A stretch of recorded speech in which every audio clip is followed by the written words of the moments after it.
Este podcast é apresentado pelo Tecnoblog. E essa história da FTX, assim, pra mim é deliciosa, maravilhosa, porque eu acho que eu já devo ter falado isso em outros Tecnocasts, mas eu adoro pesquisar sobre golpes, saber sobre golpes, odeio receber golpes, tipo, que apliquem golpes em mim, então evitem, mas eu adoro mas eu adoro acompanhar esse tipo de assunto, e a história da FTX, assim, cada texto que eu lia era tipo uma camada da cebola que ia se abrindo, se abrindo, se abrindo.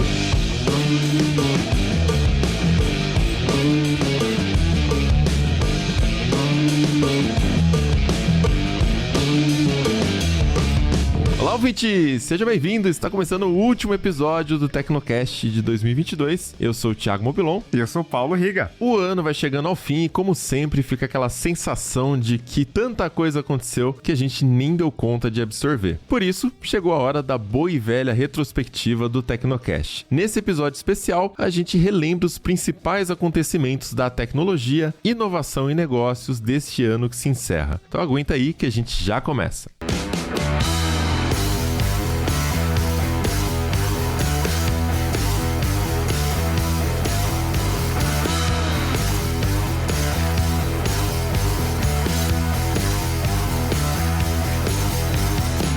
Todos os anos a gente costuma fazer aqui no Tecnocast uma retrospectiva do que aconteceu no ano, né? O melhor e pior da tecnologia do ano de 2022, nesse momento. E quando a gente estava discutindo aqui os assuntos que iam entrar nessa retrospectiva, tinha uma coisa que sempre acabava voltando ali para o centro da conversa, que é a tal da crise que o brasileiro tá tão acostumado já, só que nesse momento acontece no mundo todo, desde o começo da pandemia, na verdade. A gente falou, por exemplo, de questão de demissões em massa que estão acontecendo no mundo inteiro nas empresas de tecnologia. A gente conversou também sobre os novos lançamentos que não estão tão novos assim, né?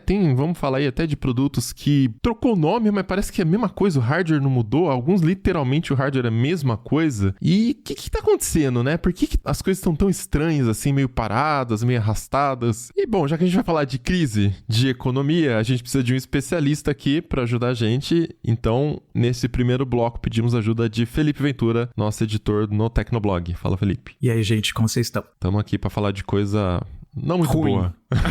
Qual que é a retrospectiva do ano? Crise. Porque esse ano foi, cara, assim, 2020, né, a gente fez a retrospectiva e tá, ano de Covid, né, crise mundial, pandemia, etc. Ano que vem, talvez, dê uma melhorada, né? Aí 2021, segundo ano, aí veio uma outra onda gigantesca ali no meio de 2021, né, que meio que jogou tudo por água abaixo as nossas expectativas e tal. Aí 2022, eu acho que começou meio positivo, mas depois foi tipo... Guerra na Ucrânia. Lá pra fevereiro já ferrou tudo, né? Quando a guerra Rússia e Ucrânia explodiu mais, assim, né? Tá acontecendo há muitos anos, mas começo de 2022 foi bem chave. E eu acho que, assim, o brasileiro tá tão acostumado com crise, né? Crise econômica, hiperinflação é um troço recente e tal, que a gente meio que olha pro que tá acontecendo no mundo e, normal e tal, né? Mas é uma coisa aparentemente nova pra eles, né? Porque você vê notícia, por exemplo, do Fed, né? Do Banco Central Americano e tal. Aí o pessoal super preocupado. Nossa, mas será que o Fed vai aumentar a taxa de juros, né? E aí o pessoal, aumentou pra 2,25. E aí, galera, o que vai acontecer? 2,25, né? Uau! Tipo, o nosso tá quase 14, sabe? Né? Tipo, é muito louco, assim. Eu tava vendo aqui o Treasury Direct, né? O Tesouro Direto americano, né?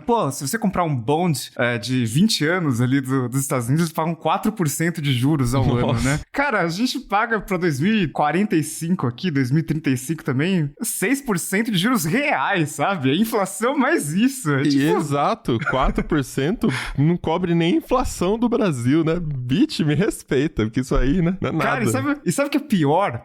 Eu acho que a gente tá tão acostumado com inflação que a gente tá meio vacinado, né? Então, a inflação no Brasil, se comparado com o resto do mundo, tá baixa. Tá 6% nos últimos 12 meses. Estados Unidos tá 7%, na zona do euro tá 10%, no Reino Unido, a gente assina um serviço que é britânico, teve reajuste pela inflação, que era uma coisa meio louca, né? Tipo... Nossa, cara, verdade. E foi 9% de reajuste. Agora a inflação tá 11% quase. Então, né, tem expectativa que aumente até em 2023. Então, tá muito ruim o mundo todo e tá ruim em países que geralmente fazem tecnologia, desenvolvem tecnologia, onde estão as sedes das empresas de tecnologia. Então, o nosso meio foi muito afetado por isso, né? Todo mundo, né, foi afetado, é que a gente não estava acostumado a... Eu não sei se eu lembro de um momento onde a economia inteira mundial da minha carreira cobrindo tecnologia, né? Talvez ali para 2008 tenha acontecido alguma coisa assim, mas sinceramente eu não lembro, sei lá, não lembro de detalhes assim desse nível, sabe? Mas esse papo todo de juros é um pouco economês demais. Vamos tentar dar uma até traduzida aqui para quem tá ouvindo, se não for uma pessoa que acompanha esses detalhes. Bom, primeiro de tudo, taxa de juros é uma ferramenta utilizada para conter inflação. Então,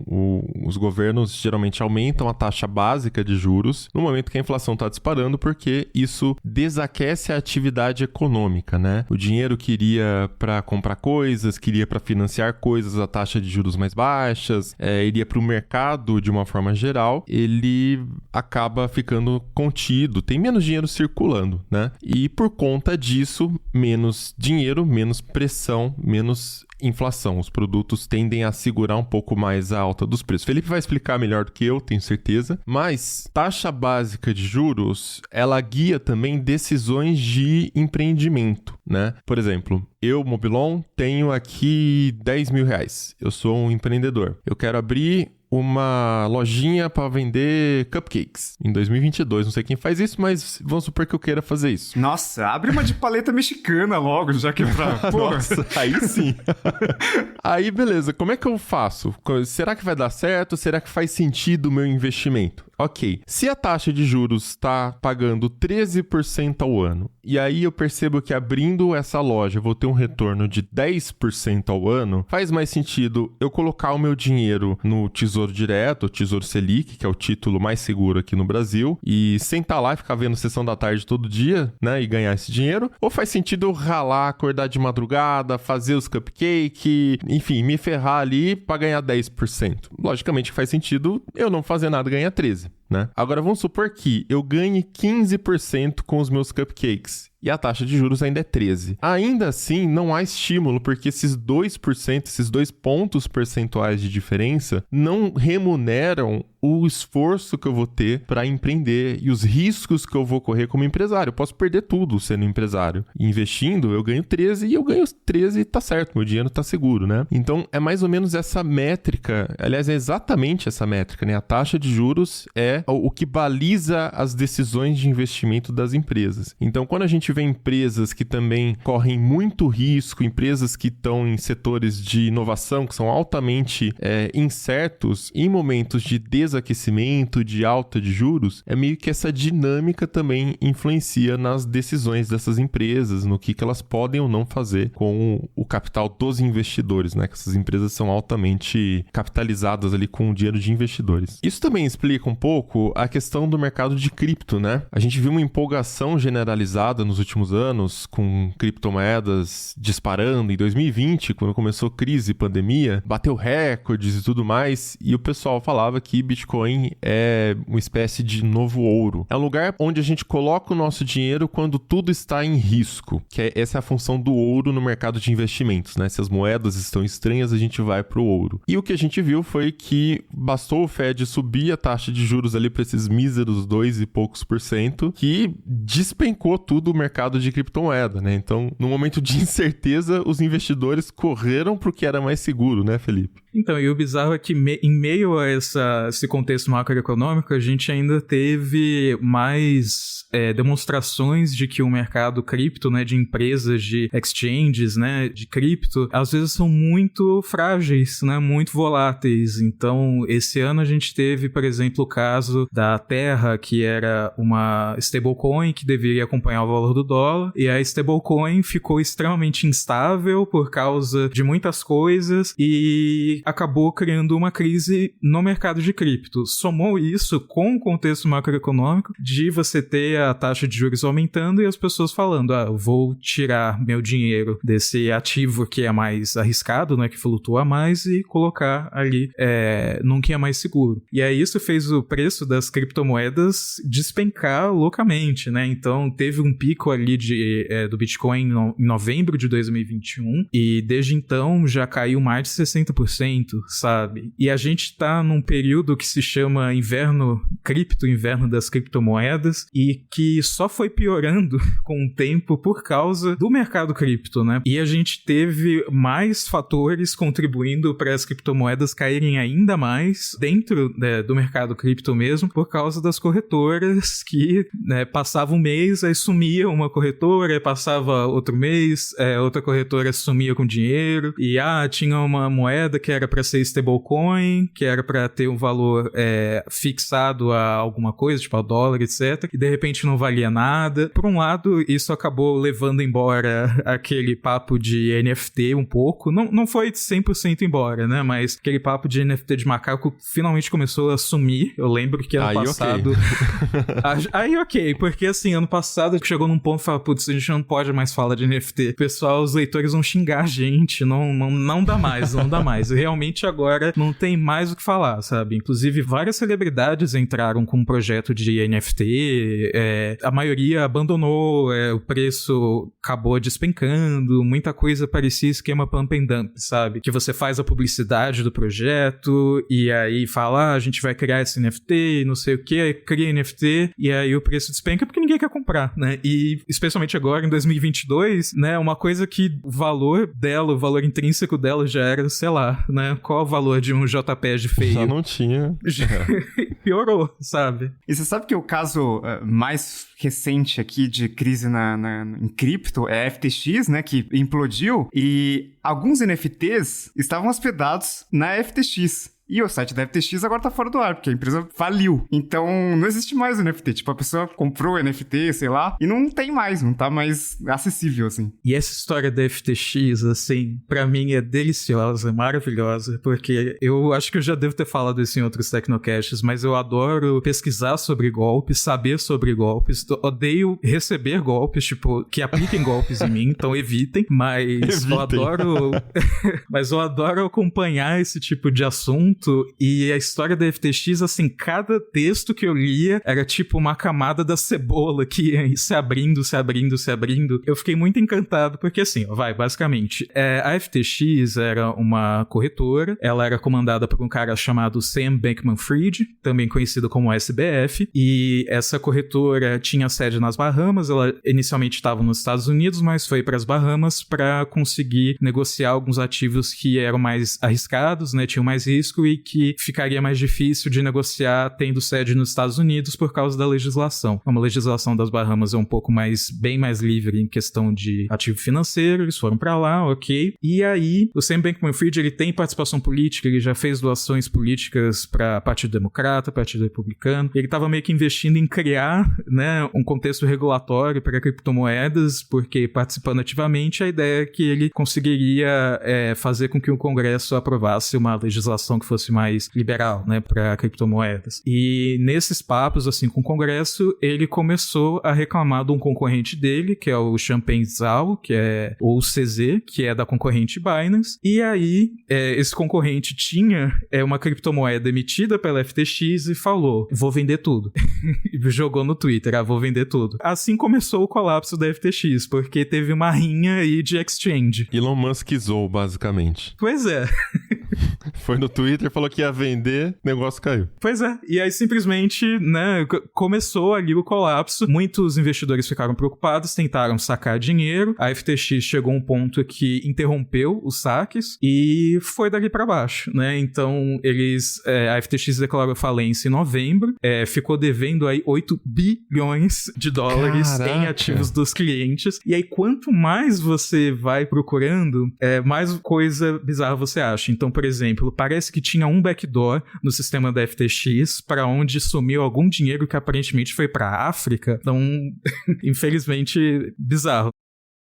O SBF, o Sam, ele cultivava há anos uma ideia de, tipo, de gênio da tecnologia, de um cara que, tipo, era muito humilde, não tinha tempo para se preocupar com coisas luxuosas, né? Ele era um bilionário e ele chegou à lista de bilionários muito rápido e, ele sempre aparecia nos eventos de bermuda e um tênis simples, nunca aparecia vestido como executivo, e ele não dirigia um carro de luxo, dirigia um Toyota Corolla, Motorola, ficava cultivando, assim, essa imagem. Aí chegou a falência e tal, e aí ficou claro que, tipo, de humilde não tinha nada. O cara tava morando numa mansão de 30 milhões de dólares nas Bahamas. Ele não morava sozinho, ele morava com uma galera que era de poligamia, né? Então, um namorava o outro, e aí terminava e voltava, e usavam drogas também, droga recreativa e também pra aumentar desempenho. Nossa senhora, dá pra fazer uma série de Tecnocast só sobre isso. Inclusive,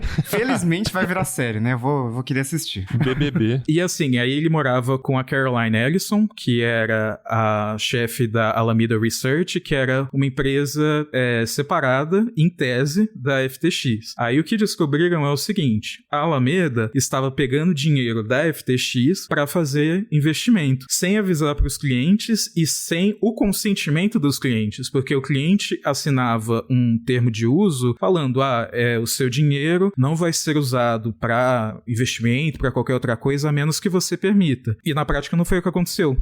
Basicamente o FTX virou um banco, né, para a Alameda, para eles investirem, e aí eles investiram. Quando chegou o momento dos clientes sacarem o dinheiro, a Alameda estava com esse dinheiro preso em outros lugares, o valor desses investimentos também caiu, então por isso a FTX parou de realizar saque e aconteceu aí toda a queda da FTX. E o Sam Bankman-Fried, ele mostra como, tipo, você pode ser um nerdola, um nerdão, assim, ferrado, e ainda assim conseguir enganar, sabe, bilionários de vários países. A voz dele é de nerdão. Eu não digo isso como ofensa, porque eu sou um nerdola, né?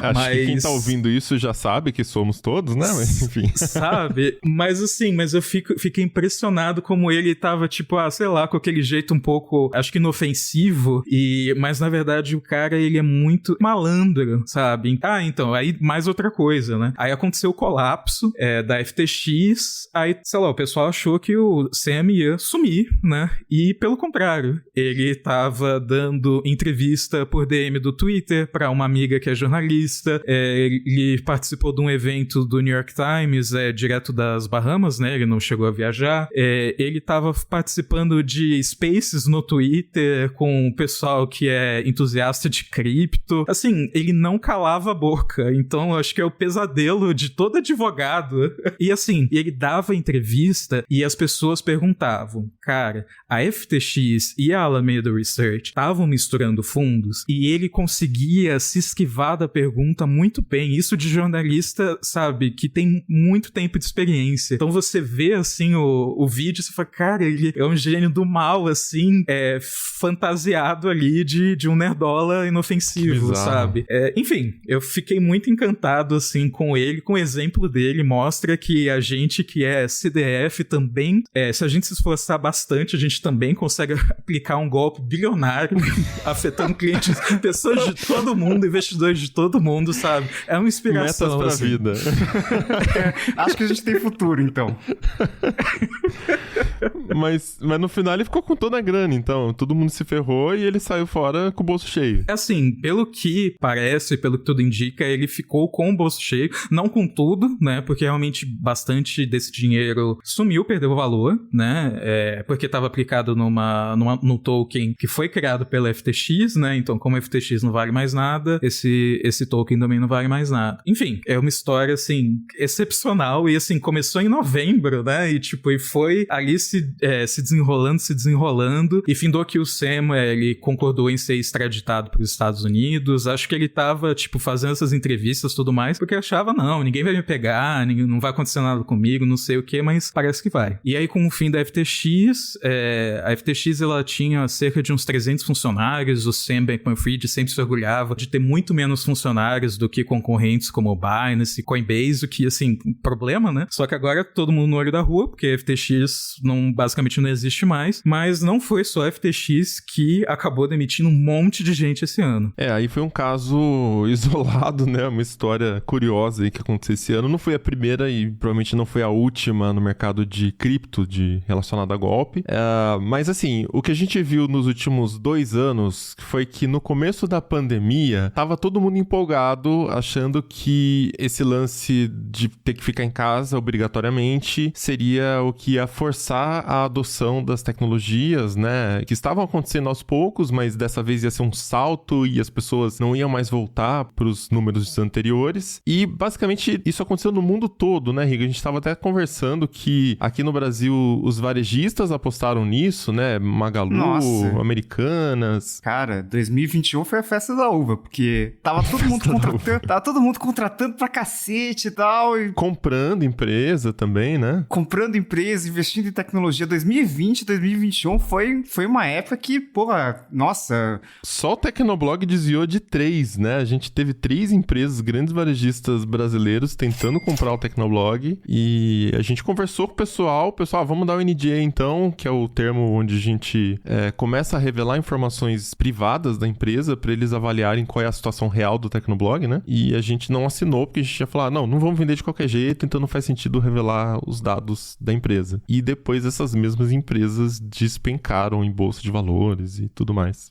80%, 90% em 12 meses, né? Uma coisa muito louca. Esse ano que a gente viu foi, assim, uma série de empresas, principalmente startups, né? Essas empresas de diversos segmentos, mas que colocam tech no final do segmento, né? Tipo fintechs, sei lá, qualquer coisa que termina com tech, health tech, enfim, demitindo em massa, assim. Então, lá pro meio do ano, eu lembro que toda semana tinha uma ou duas startups, assim, demitindo, sei lá, 200, 300, 400 pessoas de uma vez só. E eram empresas que, em 2021, principalmente, tinham se expandido bastante, né? Com aquela onda de otimismo que tinha acontecido naquele ano e tal, e que 2022 o pessoal começou a meio que cair na realidade, assim, né? Repensar. Acho que vários comunicados de CEOs e de demissões dessas startups foram no sentido de, olha, a gente reavaliou o cenário econômico e são cortes difíceis e tal, mas que serão necessários para que a empresa continue o seu curso, né? E tudo mais. Então, foi um choque de realidade, né? O próprio Mark Zuckerberg, recentemente, quando a Meta anunciou as demissões em massa também, né? Meta, Facebook, ele também falou que cometeu um erro na carta que ele mandou lá para os funcionários, que ele cometeu um erro de superestimar o momento, né? Da pandemia, da adoção das tecnologias e tudo mais. Então, realmente, assim, a gente aqui também, em reuniões que a gente fez com parceiros e tal, havia esse clima generalizado ali em 2020, 2021, de oba-oba, de que agora, o negócio vai explodir mais rápido do que nunca, a gente tem que entrar com tudo. Então, o preço de contratações até, né, a gente tentando achar dev, não conseguia, e aí havia uma dificuldade que era tanto de mercado nacional quanto internacional, porque lá fora contratações estavam muito aquecidas, e aí o dólar também estava subindo, então essas contratações, as empresas americanas, estrangeiras começaram a contratar do Brasil, o preço dos devs aqui disparou, multiplicou por 2, por 3, sabe? Então, o Tecnoblog não conseguia contratar dev nesse momento do auge das contratações. Agora, o que a gente tá vendo é o contrário, né? Então, mesmo com crise, com dólar em alta, muitas demissões, o mercado tá com, infelizmente, né? Muita gente ficou desempregada e a situação mudou um pouco. E claro que como a gente tá falando do setor de tecnologia, obviamente existe um site para acompanhar todas as grandes demissões de tecnologia, e já estão sendo chamadas de layoffs mesmo no Brasil.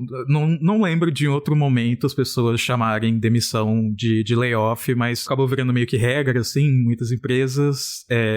Tem aí o site layoffs.fyi, e aí você tem várias empresas no Brasil que foram afetadas de demitir 10%, 15%, 20% da força de trabalho de uma vez só, e às vezes ter que fazer outra leva de demissões, né? Então, empresas como a Log foram afetadas, e Banks de pagamentos, a Hotmart, que é de marketing, vende curso online, o Quinto Andar, que trabalha com imóveis, a Buzer, de transporte, muitas empresas demitindo. Então você vê aí centenas de pessoas sem emprego tiveram que ser cortadas por causa de cenário macroeconômico. E lá fora também, como o Mobilão tinha falado da Meta, né, são 11 mil no total. Essas demissões, elas não são feitas todas de uma vez só, né, elas vão sendo feitas ao longo de semanas, né, mas o Zuckerberg já se comprometeu aí a tomar conta dos futuros ex-funcionários, tipo, de dar pacote de severance e tudo mais.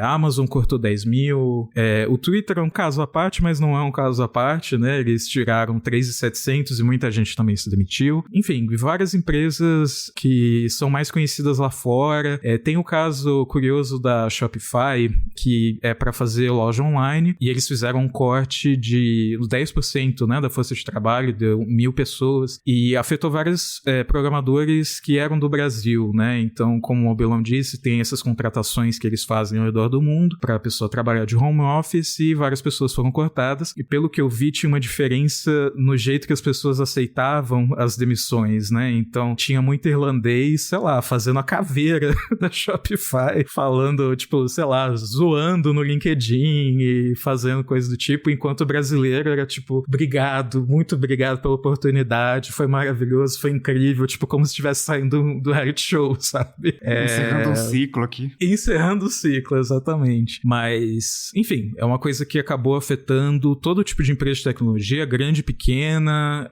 até algumas menores... Até mercado de mídia também, a gente viu bastante, né? A CNN, por exemplo, anunciou fechamento da sede do Rio de Janeiro recentemente. Então, não são diretamente empresas de tecnologia, mas tem um pezinho ali também, né? Mas pra gente ver como isso afeta... A situação afeta todo mundo, não tem como. E isso tem um pouco a ver com o que eu tava falando da questão de avaliar os investimentos que você vai fazer, né? Então, essas startups, geralmente, a maioria delas tá queimando dinheiro para adquirir usuários e depois ter um modelo de negócios, né? Uma coisa dar lucro, ser sustentável. Então, quando você tá num momento de grande incerteza, não faz sentido despejar essa grana toda. Em 2020, era um momento de crise, mas existia essa convicção do mercado todo por conta da situação, que as pessoas estariam em casa, a gente vai usar mais serviços, mais internet, etc. Que era o momento de investir, de entrar forte, contratar tecnologia e pessoas, etc. E agora é o contrário, com guerra, com inflação, a gente achou que a pandemia, a parte econômica já estaria mais sob controle, o que aconteceu foi o contrário, teve muita moeda sendo impressa, teve muita desorganização no sistema econômico como um todo, até na parte da produção, né, porque a gente precisou ficar em lockdown, né, foi uma necessidade ali de saúde. Lembra quando o pessoal discutia se recuperação econômica ia ser em V, ia ser em W, ia ser... Inventaram umas letras ali, no final das contas foi tipo, a gente tava ruim, aí ficou mais ruim, agora parece que piorou, então parece que sempre ficou pior, assim, esse ano foi difícil. Eu acho que ninguém esperava uma guerra da Rússia com a Ucrânia ali, né, uma coisa estourando de verdade, e isso afetou muito o preço de petróleo, de commodity. A Europa não é à toa que é a região ali mais afetada com a questão da inflação, que são os que mais dependem da fonte ali, e isso se soma à situação que já estava e acaba impactando no mundo todo. E aí no mercado de tecnologia tem outras crises também que já vinham acontecendo que agravam um pouquinho mais a situação. Então, por exemplo, a crise de abastecimento de chips, né, a crise do silício. A gente já fez um Tecnocast explicando exatamente o que era isso e até onde isso afetava. Basicamente tudo, carro, TV, tudo, qualquer dispositivo eletrônico hoje em dia tem silício dentro, não tem como não ter. Isso ainda tá rolando. Tem investimento sendo feito para abertura de novas fábricas, para aumentar a capacidade de produção, mas até essas fábricas ficarem prontas e o processo tá otimizado, leva tempo, não é da noite pro dia. E o que a gente viu quando a gente foi fazer esse levantamento também dos lançamentos é que, cara, para todo lado que a gente olha, os lançamentos não empolgaram. O M1 da Apple foi incrível. O M2 foi parece que pouca evolução. O iPhone 14, o 13 já tinha sido né? Mas aí a gente esperava que, tá bom, é a geração do meio. O 14 vai ter um ganho de performance maior. E aí foi pior, né, Riga? Eles usaram o mesmo chip, tipo, como assim, né? O chip do iPhone 14 é o mesmo do iPhone 13 Pro, né? A gente explicou, né? Faz sentido você pegar um chip do 13 Pro porque tinha um núcleo de GPU a mais, mas o custo para fazer isso é marginal, né? Porque, enfim, é muito baixo. Então usaram isso como marketing e a gente viu muitas medidas curiosas para disfarçar a inflação, né? Eu acho que, sei lá, no supermercado ficou muito óbvio o negócio do leite condensado, né? Porque inventaram uma mistura láctea de não sei o que lá, que não era igual ao leite condensado, enfim. Nossa, verdade. O leite ninho também, né? Sim, então muita coisa mudou. No caso do iPhone, a gente viu essa inflação disfarçada, né? Porque Porque a Apple costuma fazer isso com uma taxa de sucesso muito alta, mas esse ano ficou bem explícito, assim, né? Que, tipo, a gente tinha até o ano passado a versão Mini, que era a versão meio que de entrada, e agora esse ano mataram o Mini e só tem o padrão e colocaram o Max no meio. O que isso significa? Que o preço de entrada do iPhone aumentou $100, né? Então, subiu o preço. Basicamente, isso vai aumentar o preço médio ali. E a gente viu também, aqui no Brasil a gente tá meio que, a gente não tem muita referência de preço de eletrônico, porque como varia muito, né, com o dólar e inflação e tal, é meio que não tem um preço mágico. Mas nos Estados Unidos, por exemplo, né, que é um mercado com uma moeda um pouco mais estável, até então, a gente tinha algumas faixas de preço muito, muito simbólicas. Então, tipo, um celular intermediário legal, assim, $399. Acabou, né? Um Galaxy A ali do meio, né? E aí esse ano começou a aparecer 449, 499. Então, você vê que mesmo essas faixas de preço, assim, mais baixas, né, mais intermediárias, começaram a subir em mercados que, tipo, nunca subia. O pessoal da Europa, no iPhone 14, na Europa aumentou, de fato, assim. Reino Unido, o pessoal ficou assustado, né? Porque também a libra esterlina desvalorizou pra caramba, né? Nesses últimos anos, últimos meses também. Então, o iPhone aumentou, assim, numericamente ali o preço, né? Coisa que nesses mercados o pessoal não estava acostumado. Então, foi uma coisa que o mundo inteiro sentiu, né? Outra medida curiosa pra disfarçar a inflação de produto foi que, além de você ver empresas estagnando produtos, né? Tipo, sei lá, o iPhone 14 tem o mesmo chip do 13 Pro, né? Por exemplo. Eu vi uma coisa acontecendo, por exemplo, em relógios. A Samsung lançou o Galaxy Watch Pro esse ano, né? E é um relógio, com uma construção melhorzinha e tal, né? E que pra concorrer com o Garmin e tal. E ele é mais caro. Custa $500. Aqui no Brasil, R$3.500, R$4.000. A gente tava acostumado com o Galaxy Watch de 1.400, né? E aí o Galaxy Watch 5, ele deu uma estagnada esse ano, né? Em relação ao Galaxy Watch 4. Não teve muita novidade. E a novidade ficou pro Galaxy Watch 5 Pro. Então, eles colocam umas coisinhas ali, umas coisas que a gente sabe que não tem um custo tão grande, tipo,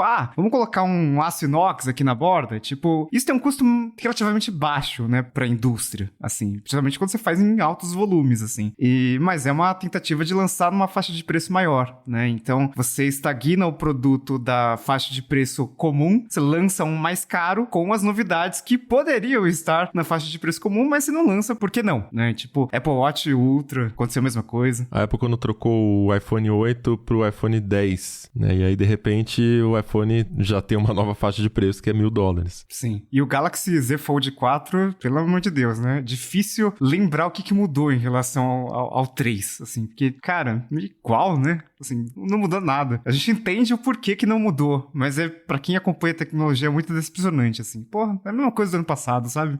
Mas eu acho que, assim, no final, a questão não dá pra esperar muita coisa de 2023 ainda. Talvez a situação melhore um pouquinho, né? Mas, posto esse cenário todo, não acho que é uma coisa que se resolve em um ano, né, Felipe? Até, não sei, o economista aí do podcast, você quer fazer alguma previsão para 2023? Fazer previsão errada, tô pronto, né? Todo mundo...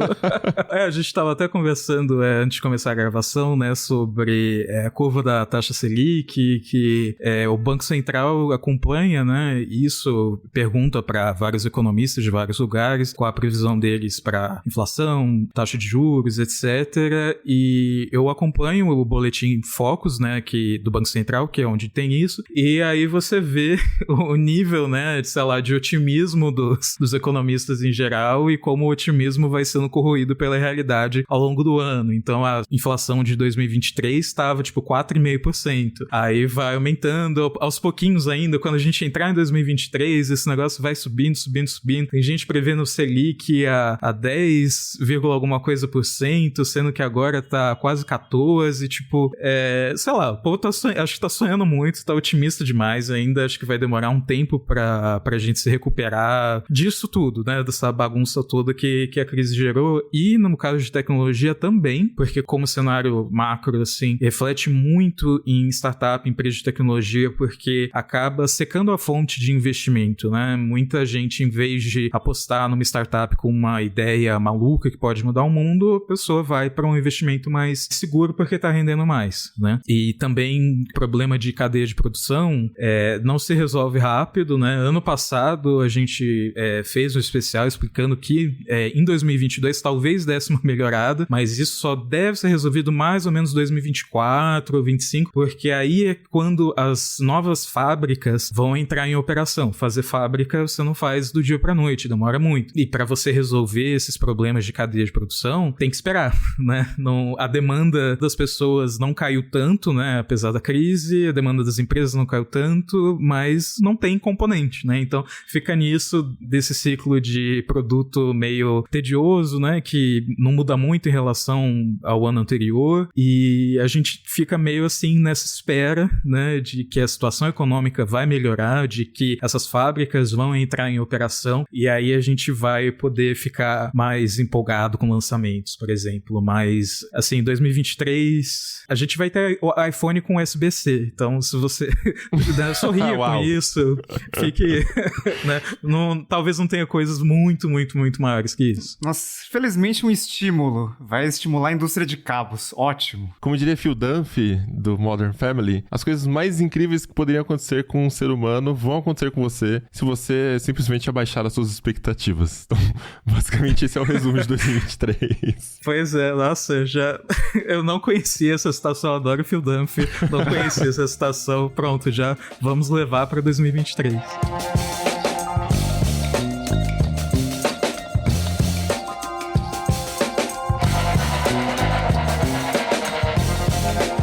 E outro assunto que a gente comentou bastante em 2022 foi o TikTok. Não só aqui no Tecnocast, também lá no Tecnoblog, né? E não é porque a rede social se tornou um fenômeno este ano especificamente, né? Ela já era bem popular em 2021.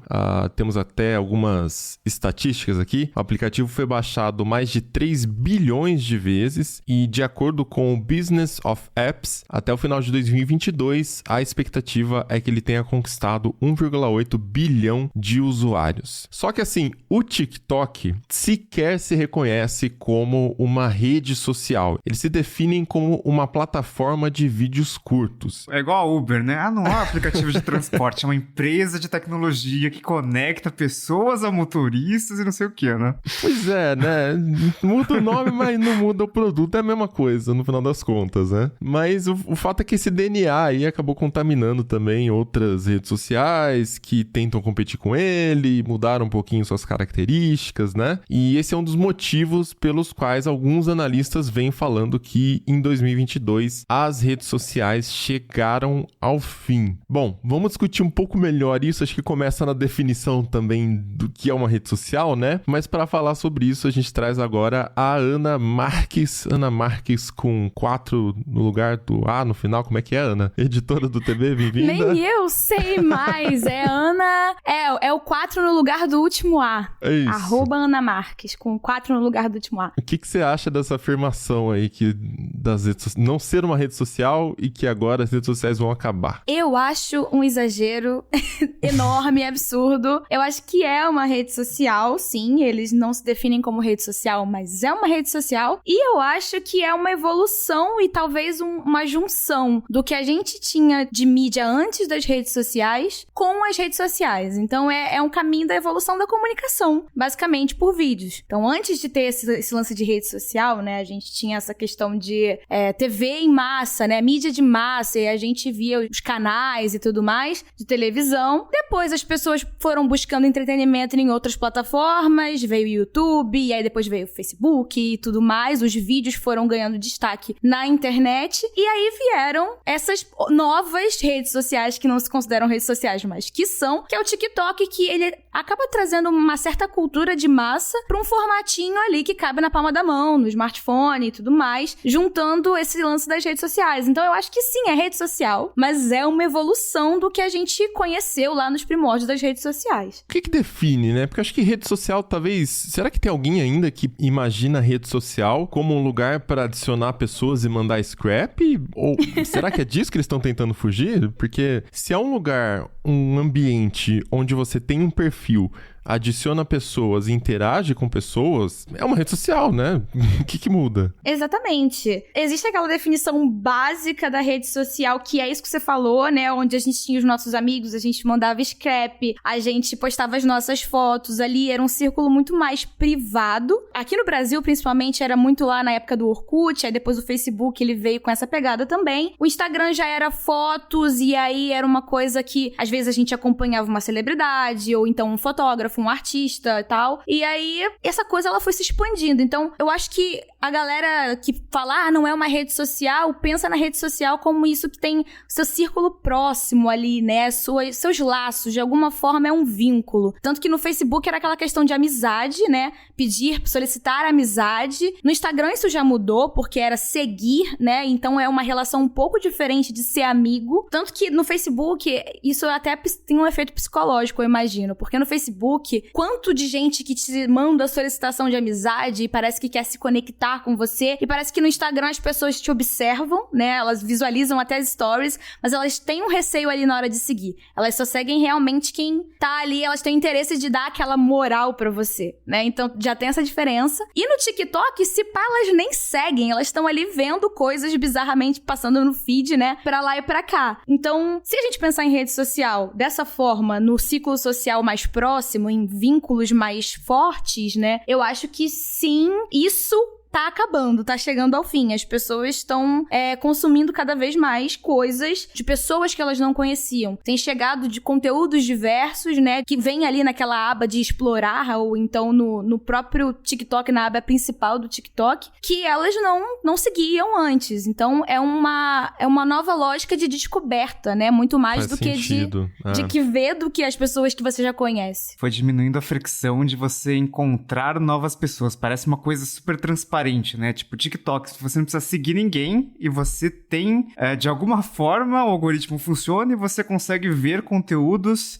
que te interessam, né? Enquanto que num Orkut da vida, era muito mais difícil. Todo mundo que você tinha como amigo era, tipo, pessoas que você conhecia ou que você criava um vínculo maior ali, e a chance de você meio que furar esse círculo era por meio de comunidades, mas ainda assim era uma coisa bem, bem difícil, né? Tipo, o Facebook já foi meio que um passo além, né? Porque no seu feed não necessariamente tem só coisas que você segue ou que você tem como amigo. E aí, TikTok é totalmente... Não precisa seguir ninguém e você tem acesso a um monte de coisa, né? Uma das consequências disso também, que eu tava pensando, é que antes você cultivava relações, conexões. Não necessariamente conexões reais. Tinha muita gente que saía adicionando todo mundo e, enfim, é o padrão ali de comportamento da internet. Mas, agora, são redes que estão focadas mais numa dinâmica que é mais seguidor-celebridade, né? Fã-celebridade. Mesmo não sendo celebridade, as pessoas normais tendem a esse comportamento de mais exposição para fazer parte dos trends ali, daquela rede social, daquele comportamento específico, né? Mas não tem tanto essa necessidade de você criar laços, de criar conexões. Então, por esse lado, talvez realmente o nome social, remetendo a socializar, né? Ele vai ficando um pouco mais datado, porque você pode entrar ali, se mostrar o quanto você quiser, assim, não tô nem falando do jeito pejorativo também, né? Mas expor seu trabalho, qualquer outra coisa. E milhões de pessoas podem te ver, você pode entrar num trend, isso acontece bastante no TikTok, né? E não necessariamente é um lugar onde você tá criando conexões com ninguém, interagindo de fato no one-on-one, sabe? Aquela coisa, tipo, fiz um amigo na rede social. É tipo, respondi meus seguidores. E é isso, você faz isso pra ganhar engajamento. Não sei, talvez por esse lado, sabe?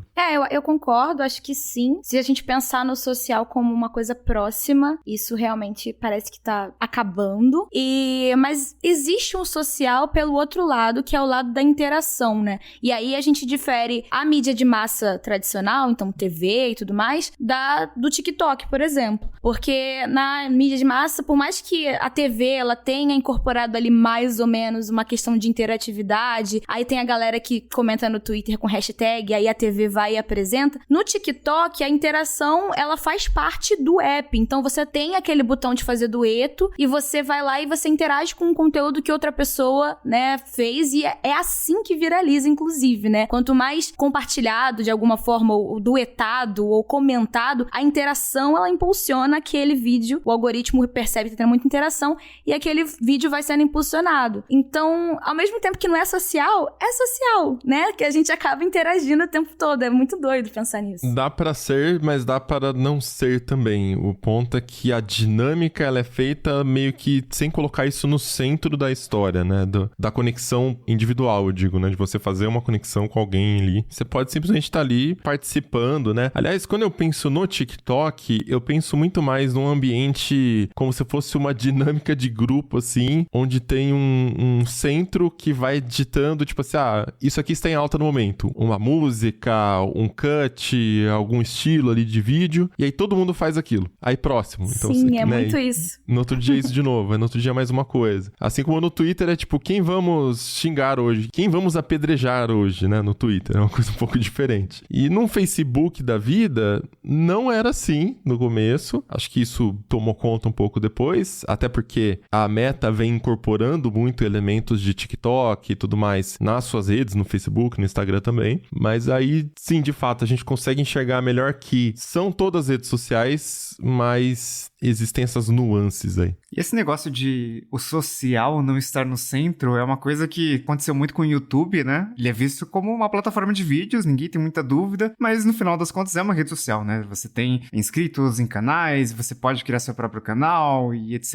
Então segue uma dinâmica parecida ali com o TikTok. Acho que os dois também acabaram se aproximando porque são cases de sucesso. E a gente até gravou um Tecnocast esse ano sobre o TikTok sendo usado como busca, né? Como buscador. Então, e a gente até fez alguns testes ali, né? Procurando, sei lá, se a gente procurar restaurantes japoneses na minha cidade, você consegue achar no TikTok e existe uma utilidade além daquele negócio de rede social que a gente estava acostumado na década passada, né? Então, é interessante. Acho que as redes sociais não morreram, mas elas estão bem diferentes. Assim, se uma pessoa fosse presa em 2005, 2010 e voltasse agora, ela não ia entender muito bem o que está acontecendo, porque que isso é uma rede social, né? Até porque antes era site de relacionamentos.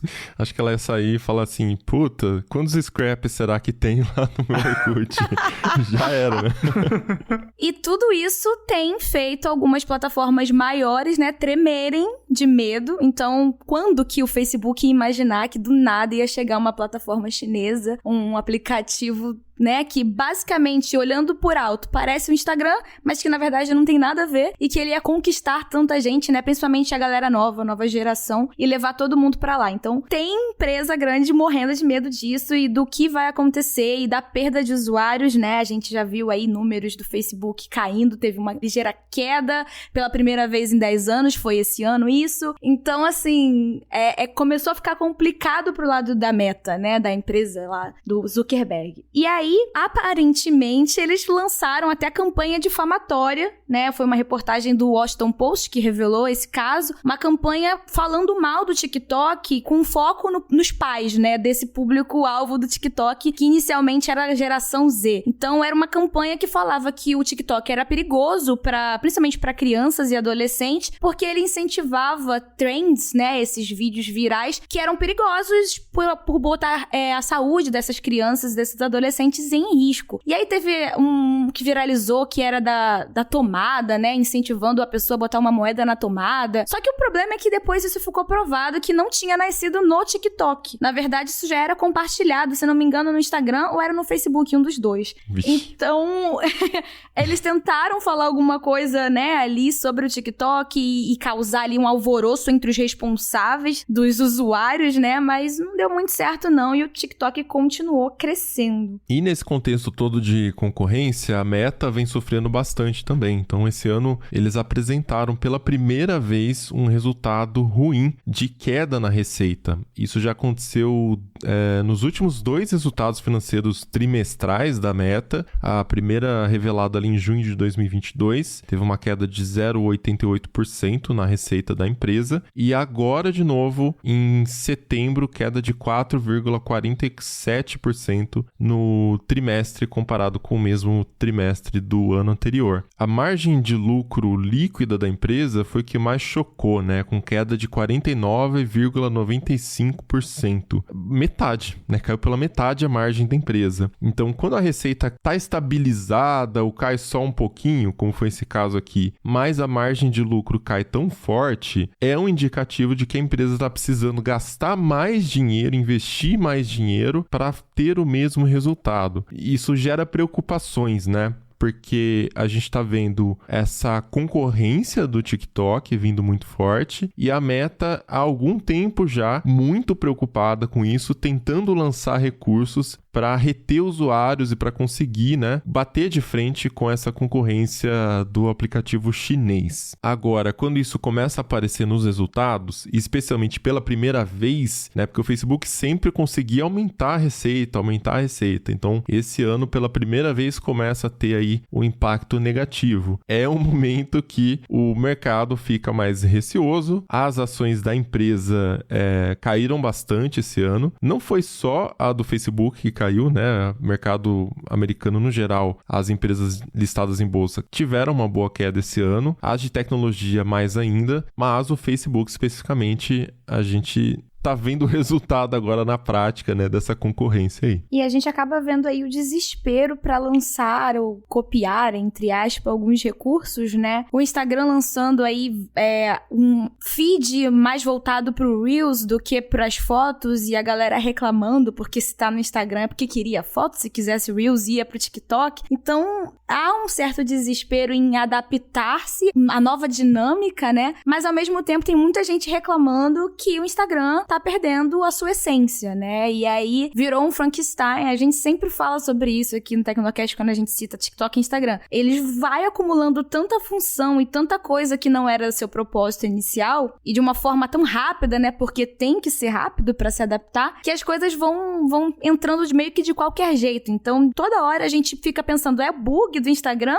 É um novo recurso que já chegou pra você, não chegou? E às vezes nem chega, sabe? É descontinuado. Então, tem muita coisa assim. Esse ano a gente viu diversas e diversas notícias, né, de novos recursos entrando e depois ou sendo descontinuado ou, enfim, ficando ali em secundário, a galera não usando muito. Tem sido difícil, complicado. Eu sei que a gente tá falando muito de crise, né, nesse Tecnocast. 2022 foi o ano da crise, de novo, mas teve um fator aí que afetou bastante as redes sociais, principalmente a Meta, que é o grande nome aí, que foi a mudança na política de privacidade da Apple. Então agora tá muito mais difícil rastrear e oferecer anúncios personalizados para os usuários, né? Então, quando você abre um aplicativo ali, o usuário ele pode pedir pro app não rastrear. Então, isso é muito mais fácil, né? E para as pessoas clicarem no não, né? E rejeitarem isso, é muito fácil. E, obviamente, isso afetou bastante a receita de publicidade, que esse ano já estava mais baixa, né? Porque cenário de incerteza, então as empresas estão investindo menos. E aí, esse negócio da Apple foi meio que a pá de cal, né? E no iOS, você sabe que quando tem um recurso novo, as pessoas tendem a adotar muito mais rápido, porque a atualização também é feita mais rápido, né? Então, assim que lança, né, todo mundo atualiza, e aí a queda é bem grande.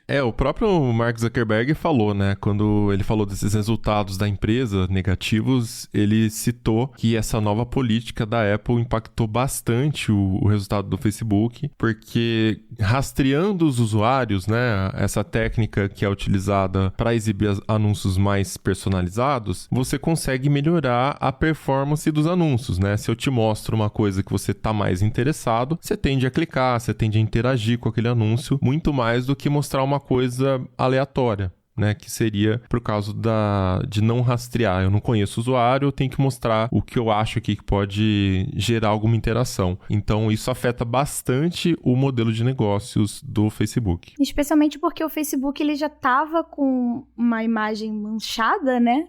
A Meta, no caso, já estava com uma imagem manchada em relação à privacidade por causa de todos aqueles escândalos que sofreu. Então, se a empresa já estava com problemas, né, nesse sentido, e aí a Apple começa a perguntar, e aí, você vai compartilhar seus dados com essa empresa? Então é bem complicado. Então eu realmente compreendo o medo do Mark Zuckerberg nesse momento e a frustração e até todo o rebuliço que rolou, né, na época, que ainda foi em 2021 isso, na época que a Apple anunciou que isso ia acontecer. Então ele tava com medo e com razão e realmente teve um impacto grande. Agora, teve uma outra rede social ali que meio underground, né, chamou bastante atenção durante durante o ano, mas não porque tava todo mundo de fato usando, é mais porque tinha algumas pessoas usando e era um pouquinho diferente. E aí eu queria saber se vocês usaram, que foi o BeReal. Ele foi considerado até o aplicativo do ano pro iPhone. Vocês testaram? Não. Não usei o BeReal, mas eu usei a cópia dele do TikTok, que é o TikTok Now. E é a mesma essência, né? Você tem que... Eles te dão um alerta ali em um momento do dia e você tem que tirar uma foto do que você tá fazendo no momento. Então é BeReal mesmo, né? Tipo, seja real e TikTok Now, tipo, agora. O que você tá fazendo agora? Então você abre aí tua câmera, o que tem na sua frente, né? Ou como você tá vestido naquele momento, ou o que você tá fazendo. Então, usei do TikTok.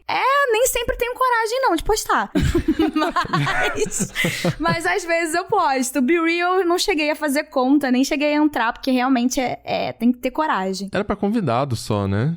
Então, eu acho que talvez já tenha aberto, eu não sei, porque já tem tanto tempo. Agora eu não me lembro. Tem que checar. Eu não usei, não participei, não tenho mais idade pra abrir uma conta de rede social por ano. O velho falando aqui, né? Mas eu tenho amigos que usam. Inclusive, já participei de um post ali que a gente tava no bar, minha amiga sacou o celular, tirou uma foto e falei, que porra é essa, né? E ela, é uma rede nova que o pessoal tá usando, tá? Óbvio que eu saí tudo torto na foto, né? Porque eu só, o que tá acontecendo? Mas é isso, esse é o BeReal. Vamos passar vergonha, todo mundo junto. Chega de fotos editadas.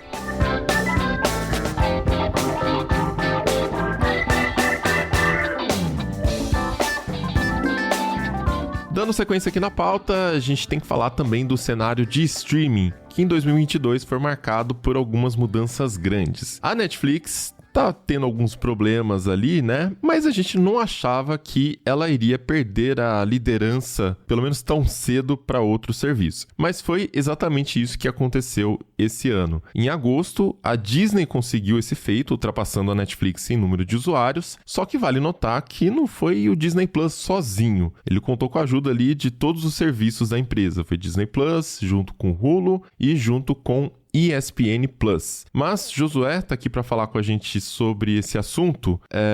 Ainda assim é algo marcante, né? Netflix perdendo a liderança em assinantes. Pois é, né, cara? A Netflix sempre teve esse primeiro lugar. A Netflix sempre foi sinônimo de streaming, né? Uma pioneira. Só que vale lembrar que, à medida que os competidores iam se acumulando e empresas maiores e mais consolidadas iam entrando nesse mercado, se tornava mais difícil para ela manter essa dianteira por muito tempo, né? Então, o que a gente tem agora é a Disney ocupando esse primeiro lugar, né, contando com todo o seu império aí de streamings, inclusive um streaming de esportes no meio, né. Então, quando isso aconteceu foi lá em agosto, né, a diferença era bem pouca. A Disney, contando tudo, tinha 221 milhões, a Netflix tinha 220, então não era uma diferença lá muito grande, mas ainda assim quebra aquele mito de que a Netflix não teria como ser ultrapassada, né. Tipo, a Netflix recebe muitas críticas por muita coisa, mas sempre teve melhor aplicativo, tem um bom algoritmo de recomendação, enfim, tinha muitas características ali que a colocavam na frente. Então, isso acontecer realmente mostra que é uma disputa de gente grande e que nada é garantido por muito tempo. E a gente tá falando de 3 serviços contra 1, né? Parece,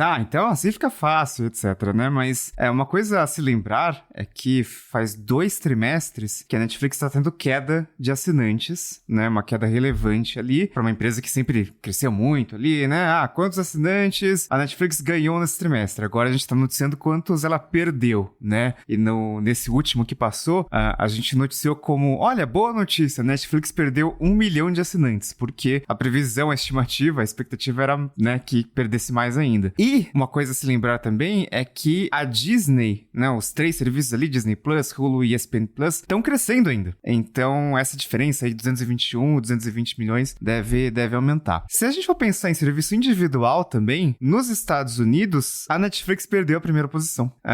O líder agora é o Amazon Prime Video. E aí você pode dizer também que, né? Dá pra considerar isso aí como streaming? Sei lá, né? Então, nos Estados Unidos, a Amazon, obviamente, é muito forte em varejo online, né? É a referência e tal, as pessoas compram na Amazon, então elas assinam o Amazon Prime, de quebra ali tem o Prime Video, né? Mas o Andy Jassy, né, que é o CEO hoje da Amazon, ele disse que o Prime Video vem sendo um diferencial para assinar o Prime. Então, eles já consideram que uma parte ali dos usuários vê o Prime Video não só como tipo, essa coisa que vem de graça. Manja esse negócio de que a gente falou no Tecnocast passado sobre YouTube Music, que vem de graça ali no Premium, mas ninguém usa. É tipo, o Prime Video já... o pessoal já tá vendo alguma coisa. E a Amazon tem investido bastante em marketing, né? Tem as séries dela, né? The Boys, The Rings of Power. Eu tava assistindo Grand Tour, mas aí o trio ali ficou velho, né? E aí eles não estão mais gravando programas tão frequentemente. Mas tem uns especiais ali que são legais também. E tenho visto muita propaganda especificamente de Prime Video em pontos de ônibus, relógio de rua e tal. Geralmente destacando alguma série. The Boys eu vi bastante propaganda. É que quando ele fala que é um diferencial, pra mim soa meio que como um adereço, sabe? Aquela coisa... É um adicional, né? Eu não sei se faz tanto sentido numa competição por qual serviço de streaming tem mais assinantes. Porque as pessoas estão assinando o Prime por outros motivos, talvez. Ou por causa de todos os benefícios que você pode ou não ter assinando esse pacote, né? Principalmente nos Estados Unidos, que é onde faz mais sentido mesmo ter a assinatura do Prime por causa da Amazon, né? Pra comprar coisas na Amazon. Então não é igual, tipo, eu vou assinar Netflix porque eu quero assistir Netflix. Eu vou assinar Prime porque, se eu quiser ouvir música ali, tem umas coisinhas. Se eu quiser comprar na Amazon um frete grátis, né? Aquela coisa que a gente já falou, inclusive em outro Tecnocast. Mas enfim, ok. Do ponto de vista de negócios, tanto faz, na verdade, né? Só tô dizendo aqui na mera comparação ali do ranking, né? Qual serviço de streaming tem mais assinantes? Prime Video é cheat, né? Tá nesse ranking. Cheat é uma boa maneira de dizer. Mas ao mesmo tempo, cara, os movimentos que eles vêm fazendo, adquirindo IPs, esse investimento de marketing que o Riga citou, não parece ser só uma coisa do Prime, parece ser uma coisa voltada pro Prime Video. Então, eu acho que, sim, apesar do Prime Video estar inserido nesse bundle, que chama atenção por si só, porque envolve muita coisa e muitas vantagens, ainda assim eles têm a esperança de que a parte de vídeo, a parte de streaming, seja um produto por si só, digamos assim, ou então que seja a parte de vídeo que chama as pessoas pro produto geral, pro bundle, né? Cara, eu acho que eles começaram realmente a mostrar isso quando eles compraram os direitos do Senhor dos Anéis, sabe? Tipo, uma das maiores franquias de todos os tempos.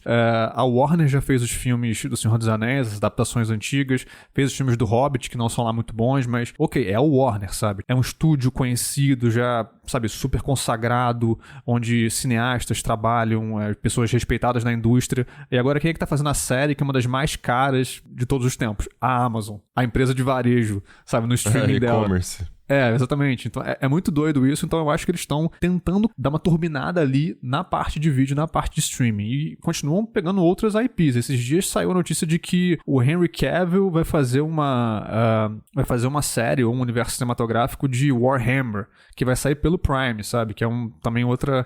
uma parada que envolve jogos e tal. Então, tipo, o Henry Cavill, que é um cara conhecido e tal, tá fazendo The Witcher até outro dia, vai ser a cara de Warhammer no Prime, na Amazon, sabe? Então, tipo, acho que eles estão cada vez mais investindo nisso e tentando crescer como um streaming, como um produto de streaming, né? E, enfim, de toda forma, seja lá como a gente chame o Prime nesse sentido, seja cheat ou não, ainda assim, o Netflix está tomando aí alguns atrasos, né? A gente percebeu mais essa crise da Netflix porque esse ano começaram a aparecer umas coisas da Netflix que a gente não estava acostumado. Porque a Netflix sempre foi aquela coisa meio... eles podem subir o preço e o pessoal aplaude, né? Então era uma marca, assim, muito protagonista nesse meio, né? E esse ano eles começaram a fazer umas coisas diferentes, umas coisas estranhas para tentar aumentar a receita. Então, a questão do compartilhamento de senhas é um problema que a Netflix sabe que existe há muito tempo. Eles estão com dificuldade de tentar monetizar a partir disso, mas fizeram testes, chegaram a fazer testes aqui na América Latina. Então, para criar subcontas para terceiros, né, tipo pessoas que não moram na sua casa e que, portanto, não poderiam usar a sua conta, mas que a gente sabe que é uma realidade, as pessoas compartilham senhas, esse tipo de prática passou a ter uma taxa equivalente a R$16, né? Foi um teste, valores variados ali, mas a Netflix chegou a testar e não sei até que ponto eles conseguem avançar com isso. Mas eles pretendem fazer isso de maneira mais ampla no ano que vem. Parece que em 2023, esses testes que eles iniciaram na América Latina vão se estender para outros países e meio que não tem mais volta. Agora o Netflix vai cobrar você, safado, sem vergonha, que compartilha sua senha com a sua mãe que não mora mais na sua casa.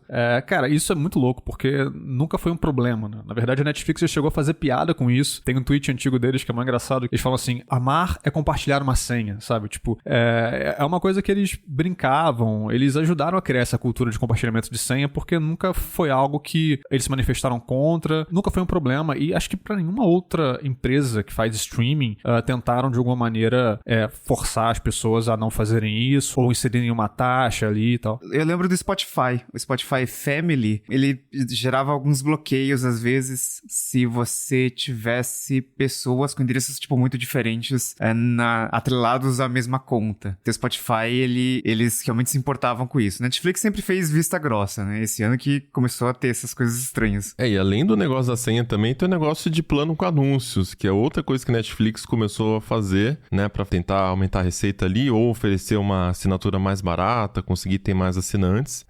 De novo, é uma coisa que às vezes não é tão bem recebida pelos usuários, porque é um plano mais limitado, a gente não consegue... Até a gente testou no Tecnoblog, né, acho que o José consegue contar melhor aí, mas você tem acesso a menos coisas e você tem que ver algumas propagandas similar a se você estivesse navegando no YouTube, por exemplo. É uma coisa que a gente já tinha visto acontecer, por exemplo, no Amazon Prime, só que aí é um plano só e eles exibem algum trailer, alguma coisa antes da série começar, do filme começar. A Apple também tem feito isso bastante, só que a Apple também é só propaganda interna de outras séries e outros filmes. De qualquer forma... E você pode pular, né?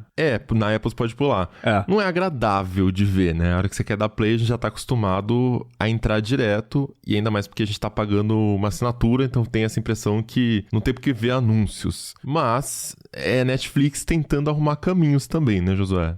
Pois é, assim, vale lembrar, voltando um pouquinho, no primeiro bloco o pessoal conversou sobre crise, e a Netflix tá entre essas empresas que demitiram muita gente, na verdade. Então, se a gente olha pra aquisição de usuários da Netflix, se deram muito bem ao longo da pandemia, e agora os tempos mudaram, né? Crise econômica, recessão, todo esse papo que a gente já teve no primeiro bloco. Então, as coisas mudaram. Então é por isso que, cara, agora o que antes eles diziam que nunca iriam fazer, como por exemplo, chiar com compartilhamento de senha, agora não dá mais pra fazer isso. E o lance dos anúncios, eles já tinham falado, eu tenho uma entrevista do Reed Hastings em 2019, que ele fala, não, a gente não tem por que fazer isso, não precisa, né? Não tá nos nossos planos. E opa, de repente, agora está nos planos, né? Inclusive, sempre Netflix teve esse negócio meio premium, né? Não, anúncio é coisa de, né, serviço barato, né? Tipo, a gente reclamava muito de Globoplay, né? Que, a assinatura é um pouco mais barata, tá? Mas tem propaganda mesmo se você assinar. Nos Estados Unidos, acho que o maior símbolo era o Hulu, né, que tinha anúncios ali. Tem um plano com anúncios, tem um plano sem anúncios, mas Netflix não. Netflix, não, aqui é serviço de qualidade e tal, né? E aí, de repente, lança um plano básico com anúncios, né, o nome que eles chamaram ali. A gente testou, a Paulinha testou. É assim, além de ter os anúncios ali a cada mais ou menos 10 minutos, e são anúncios tipo de 60 até 75 segundos, ou seja, é meio incômodo, né, eu diria, principalmente porque a Netflix deixou a gente mal acostumado com essa experiência, né, de maratonar e ser uma coisa realmente que você consegue assistir durante várias horas seguidas ali, sem interrupção, e de repente você tá assistindo uma série de suspense e aparece uma propaganda do McDonald's, sabe? É meio estranho, assim, meio complicado. O clima vai embora, né, cara? E fora que, não, se fosse só isso, até que, beleza, pra economizar alguns reais por mês, né, de repente, pode ser. Mas também o acervo é limitado. Tem algumas séries que não tem, por questões de licenciamento. Então, sei lá, não tem House of Cards, sabe? Sei lá, maior símbolo da Netflix ali, né, que quando a gente percebeu que Netflix estava investindo pra caramba em conteúdo original e tal, House of Cards não tem nesse plano básico com anúncios. Várias outras séries famosas, né, que não são Netflix, tendem a não estar também nesse plano básico com anúncios. E tá lá no site, né, nosso testamos do básico com anúncios, a Paulinha até deixa isso claro, né? Os conteúdos que não estão disponíveis, eles não aparecem na sua tela inicial, né? Então, tipo, o que não tá incluído na sua assinatura, você não vê. Mas se você pesquisar, aí aparece. E aí aparece com um cadeadozinho, com o ícone de um cadeado ao lado, dizendo, ó, aqui você não pode assistir, a não ser que você pague. Enfim, o conteúdo trancado, ele aparece, caso você procure por ele, com esse lembrete de que existe um mundo melhor, basta você pagar mais.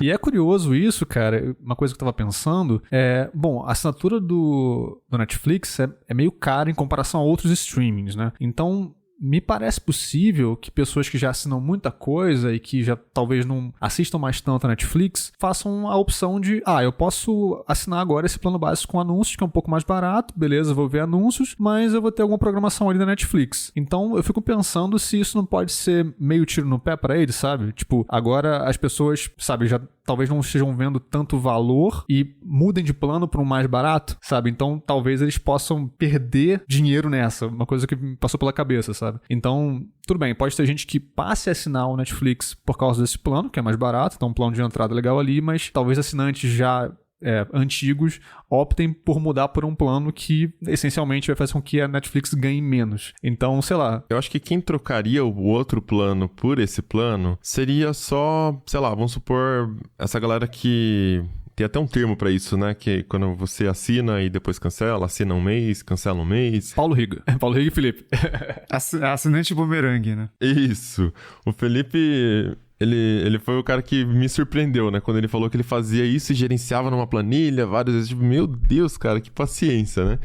Mas eu acho que pra essa galera às vezes pode ser vantajoso. Tipo, eu não tô usando tanto, mas eu quero deixar lá, eu quero ver alguma coisa. Aí você baixa o plano pra esse plano de anúncios. E aí teria que ser essa galera, né? E aí é por isso que eles fazem isso de não deixar no catálogo coisas que são muito interessantes, que são muito famosas e tal, que...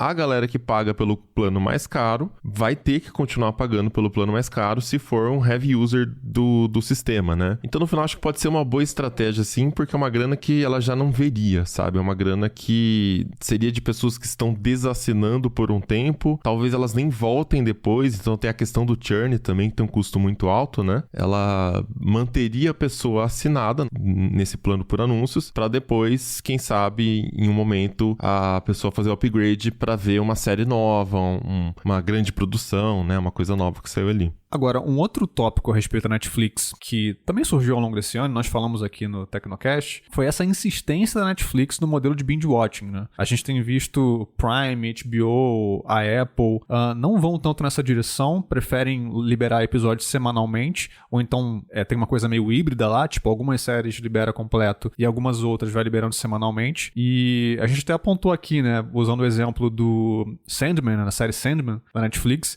eles demoraram uma vida para renovar para a segunda temporada, mesmo depois de ficar em primeiro lugar em um monte de países, acumular milhões e milhões e milhões de horas assistidas. Então isso foi um outro ponto que causou certa polêmica em relação ao Netflix ao longo desse ano, e parece que eles não têm intenção de mudar esse modelo, né? Eles até pensaram alguma coisa ali no mais pro início do ano, quando estavam perdendo assinantes, tiveram uma pequena melhora ali na performance ao longo do ano, e depois essa conversa sumiu. Assim, o binge continua sendo a maneira básica de assistir na Netflix, eles vão continuar investindo nisso, apesar dos possíveis problemas que isso traz naquele lance da série perder relevância muito rápido, né? Uma série que aparece, desaparece e ninguém nunca ouviu falar. A Netflix vai continuar com essa toada. E ontem, a gente tá gravando no dia 22 de dezembro.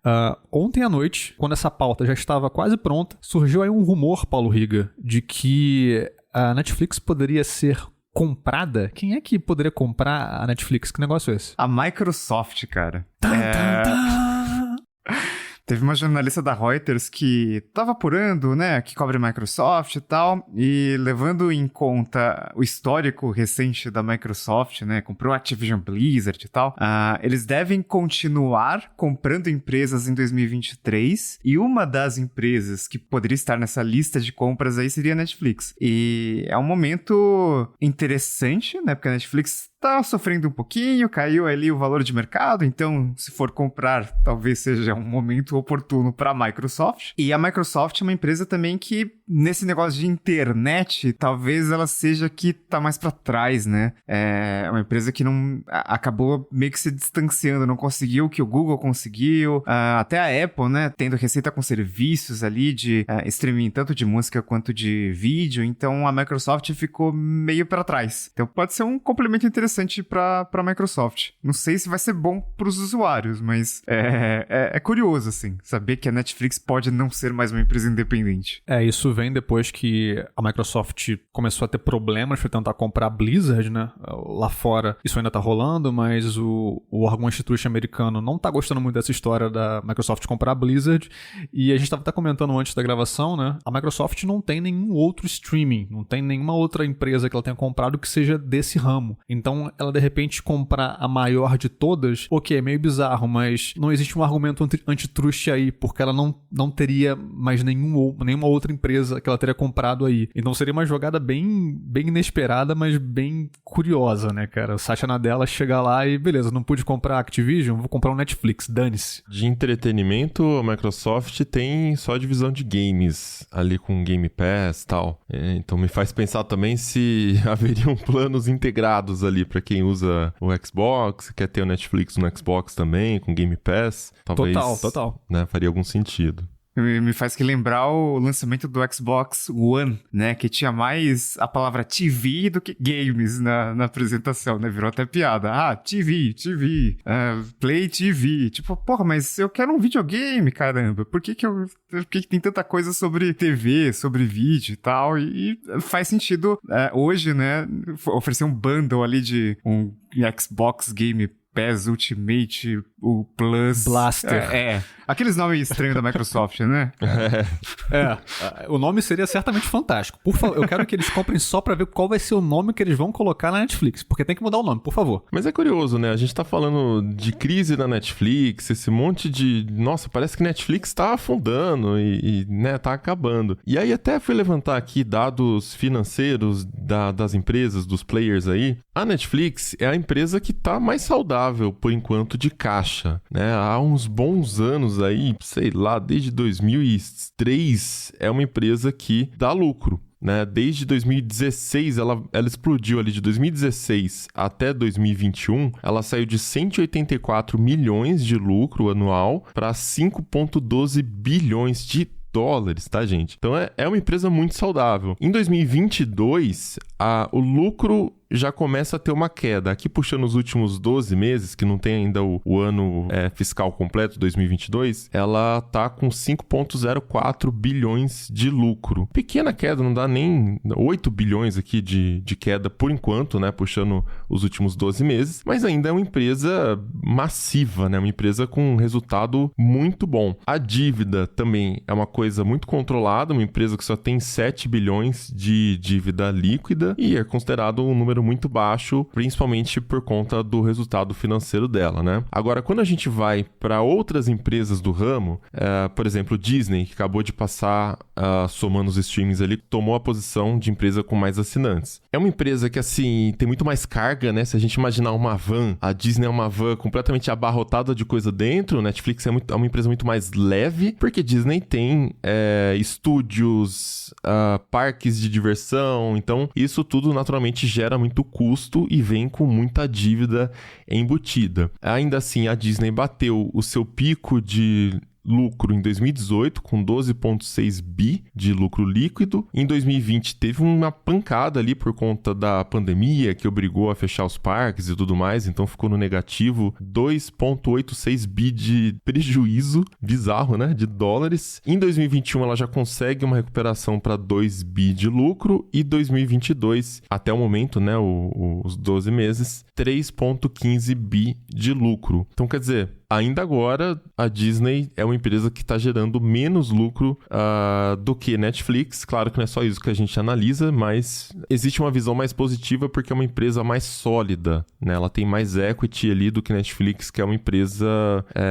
não tem muita coisa, né? Netflix, se perder os assinantes, acabou. A Disney tem um portfólio muito mais diversificado. Agora, quando a gente vai para o Warner, que acho que o José vai até contar um pouquinho do rolo todo e da fusão, a Warner é mais complicado complicado, né? 2021 com lucro líquido de 1 bilhão. É uma empresa que não tem tanta consistência já historicamente, né? Ali em 2017 estava dando prejuízo, 337 milhões negativo. E agora, nos últimos 12 meses, já vai para paulada ali de menos 5,23 bi.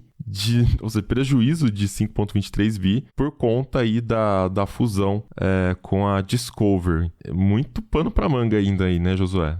Então, essa história da Warner com a Discovery acaba entrando aqui no nosso bloco de streaming porque vai acabar impactando bastante a HBO Max, né, que é outro player aí importante. Pô, HBO, cara, é uma marca muito conhecida, This Is Not TV, It's HBO, então séries dramáticas, séries que ganham muitos prêmios estão lá, e agora a HBO pega nesse furacão aí que é a nova administração da Warner, né. Então vamos só relembrar um pouco, a Warner Media fazia parte ali do grupo da AT&T, que é a empresa de telecomunicações dos Estados Unidos, né? Eles eram donos da Warner. E aí, esse ano, na verdade, desde o ano passado já sinalizavam isso, que eles iam sair da parte de entretenimento. Então, houve meio que uma venda / fusão da Warner Media com a Discovery. Então, virou Warner Bros. Discovery. Então, essa é a empresa no momento. É um grande conglomerado, um dos maiores que tem no mundo. E dentro aí tem marcas como CNN, TNT, Animal Planet, Cartoon Network e a HBO. Quem ficou de CEO dessa nova empresa que surgiu é o David Zaslav, que veio da Discovery. Então é um cara que vem com uma mentalidade muito ligada ali a produtos mais baratos que trazem um retorno mais rápido. Então muito reality show, muitas séries mais baratas, algo diferente do que a Warner costuma fazer, sobretudo na HBO, que é conhecida por fazer séries que por vezes dão prejuízo, mas que eles continuam fazendo, continuam renovando, porque a série tem uma relevância cultural muito grande, né? Então tem uma mudança de cultura aí que está gerando uma crise de identidade na HBO Max. Por quê? Como parte dessa fusão, a Warner ganha certos incentivos fiscais se eles pararem certos projetos. Então, quem acompanha aí o noticiário de cultura pop vai lembrar que alguns meses atrás o filme solo da Batgirl, que sairia só para HBO Max, foi cancelado. E o filme estava filmado, assim, tipo, haveria ali uma pós-produção, talvez houvesse cenas adicionais filmadas e tal, mas o grosso estava feito, e aí o filme foi cancelado, tipo, não vamos lançar esse filme. E aí a gente pensa, pô, mas não faz muito sentido isso, o filme já tá quase pronto, por que não lançar? E aí acontece que se eles frearem certos projetos em andamento, eles conseguem alguns incentivos fiscais que essa nova administração precisa, porque o Mobilon falou de dívida ali, a dívida somada agora da Warner Bros. Discovery é na casa dos 50 bilhões de dólares, porque veio trazendo dívida da Discovery também. Então, tudo que eles puderem economizar, eles vão economizar. Então, cancelaram o filme da Batgirl, cancelaram séries como Westworld, outras menos conhecidas como The Nevers e Minx, e algumas delas, inclusive vários desenhos também, que eram no Cartoon, foram retirados da HBO. Tipo,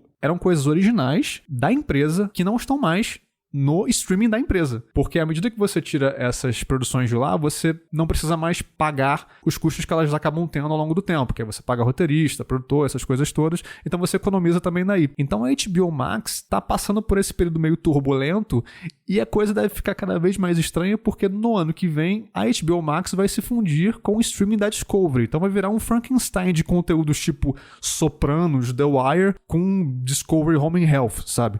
Que é um negócio que não faz muito sentido, né? São tipos de produção que não conversam muito bem, né? E então é isso que está acontecendo com a HBO agora. É um player muito forte, mas está tomado aí por esses problemas envolvendo alto escalão e muitas dívidas para resolver, né? Esse negócio de tirar produções do ar é muito interessante, porque quando a gente pensa em é um serviço digital, então não tem problema com estoque, né? Tipo, ocupar espaço. Mas nesse caso tem. Porque numa empresa física é muito óbvio, né? Tipo, se você produz muito ali e acaba deixando muitos produtos no estoque, né, antes de vender, você tem que pagar pelo espaço, né, então não é muito bom você ter muito estoque parado e tal.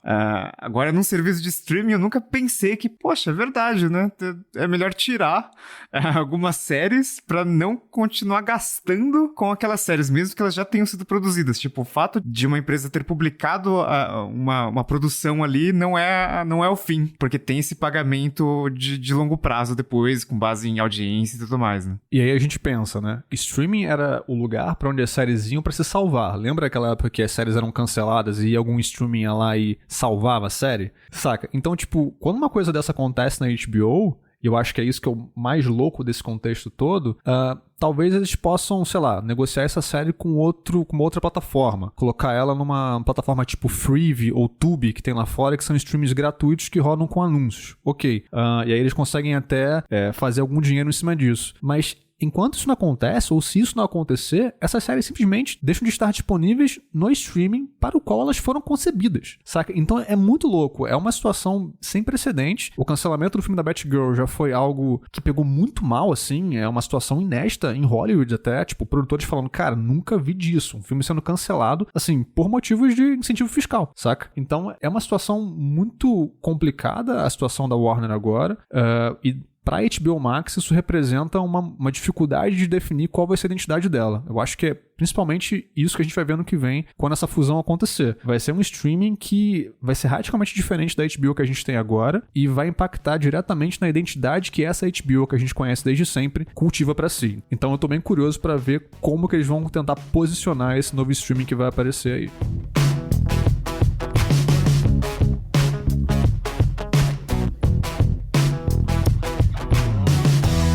Dando sequência aqui, agora a gente conversa um pouco sobre telecom. E a gente vai ter que abrir esse bloco falando de um assunto que a gente não aguenta mais falar, né? Não é nem de 2022, ele é de 2021, mas Lucas Braga tá aqui para conversar com a gente sobre o 5G, Lucas. Já é uma realidade? Finalmente a gente vai conseguir parar de falar de lançamento de 5G no Brasil? Nossa, não. Em 2023 a gente vai escutar muito sobre 5G ainda. Eu já não aguento mais falar sobre 5G, já tô um pouco traumatizado. Mas enfim, é o que tem pra hoje, né? Finalmente as primeiras antenas foram ativadas no mês de julho em Brasília. Claro, TIM e Vivo lançaram o sinal na frequência de 3.5 GHz. É claro que a gente já tinha o DSS, né, que era com compartilhamento de frequência, mas enfim, não era um 5G puro, com frequência dedicada. Então, hoje a gente já tem 5G em todas as capitais brasileiras. A Anatel, semana passada, liberou em mais alguns municípios com mais de 500 mil habitantes ou próximos a municípios importantes também, com maior concentração de pessoas. Mas a cobertura ainda é muito incipiente, né? Nas cidades são poucos bairros cobertos, apenas uma operadora, que é a TIM, que tem investido mais em cobrir mais bairros. Então, em São Paulo, no Rio e em Recife, se eu não me engano, ela já tem cobertura em todos os bairros, enquanto as outras operadoras ainda se concentram com sinal apenas nos grandes centros. E o que aconteceu, assim? Por que a gente tá tendo que tantas vezes trazer esse assunto de 5G? Por que tem tanto atraso na implementação? Bom, a gente teve o primeiro atraso de todos, porque, de acordo com o edital da Anatel, todas as capitais tinham que ter sinal 5G ativado até julho de 2022, dia 31 de julho. Na prática, a primeira ativação foi em julho, né? E isso aconteceu por conta da crise de chips de produção na China. Teve mais um lockdown lá que atrapalhou a produção de equipamentos para mitigação do sinal de TV aberta via satélite. Por quê? Porque a TV aberta via satélite, atualmente ela ocupa a mesma frequência do 5G, os 3.5 GHz, então causa essa interferência. Então tem todo um cronograma de migração dos usuários que é seguido pela EAF, que tem uma entidade que coordena todos esses processos, faz a distribuição de kits e de antenas para famílias de baixa renda inscritas no CAD único. Então toda essa conversão dos usuários de TV aberta que antes estavam na banda C, eles precisam ir para a banda KU, isso atrasou bastante, né? As operadoras também tiveram dificuldade para receber os seus equipamentos, seus transmissores, para instalar nas cidades. Então esse atraso não foi simplesmente uma culpa das operadoras que não quiseram instalar, realmente faltou equipamento. E além da parte da rede, tem também a questão dos modelos de celular que circulam aqui no Brasil. Para você usar o 5G, você tem que fazer upgrades, tem que ter um aparelho que suporte também a banda aqui que é utilizada no Brasil. E nessa parte, como é que tá a adoção? Bom, por enquanto também é bem incipiente. Os dados mais recentes da Anatel são de outubro agora de 2022 e a agência contabilizou apenas 1,7% de todos os aparelhos compatíveis aí com a quinta geração, né?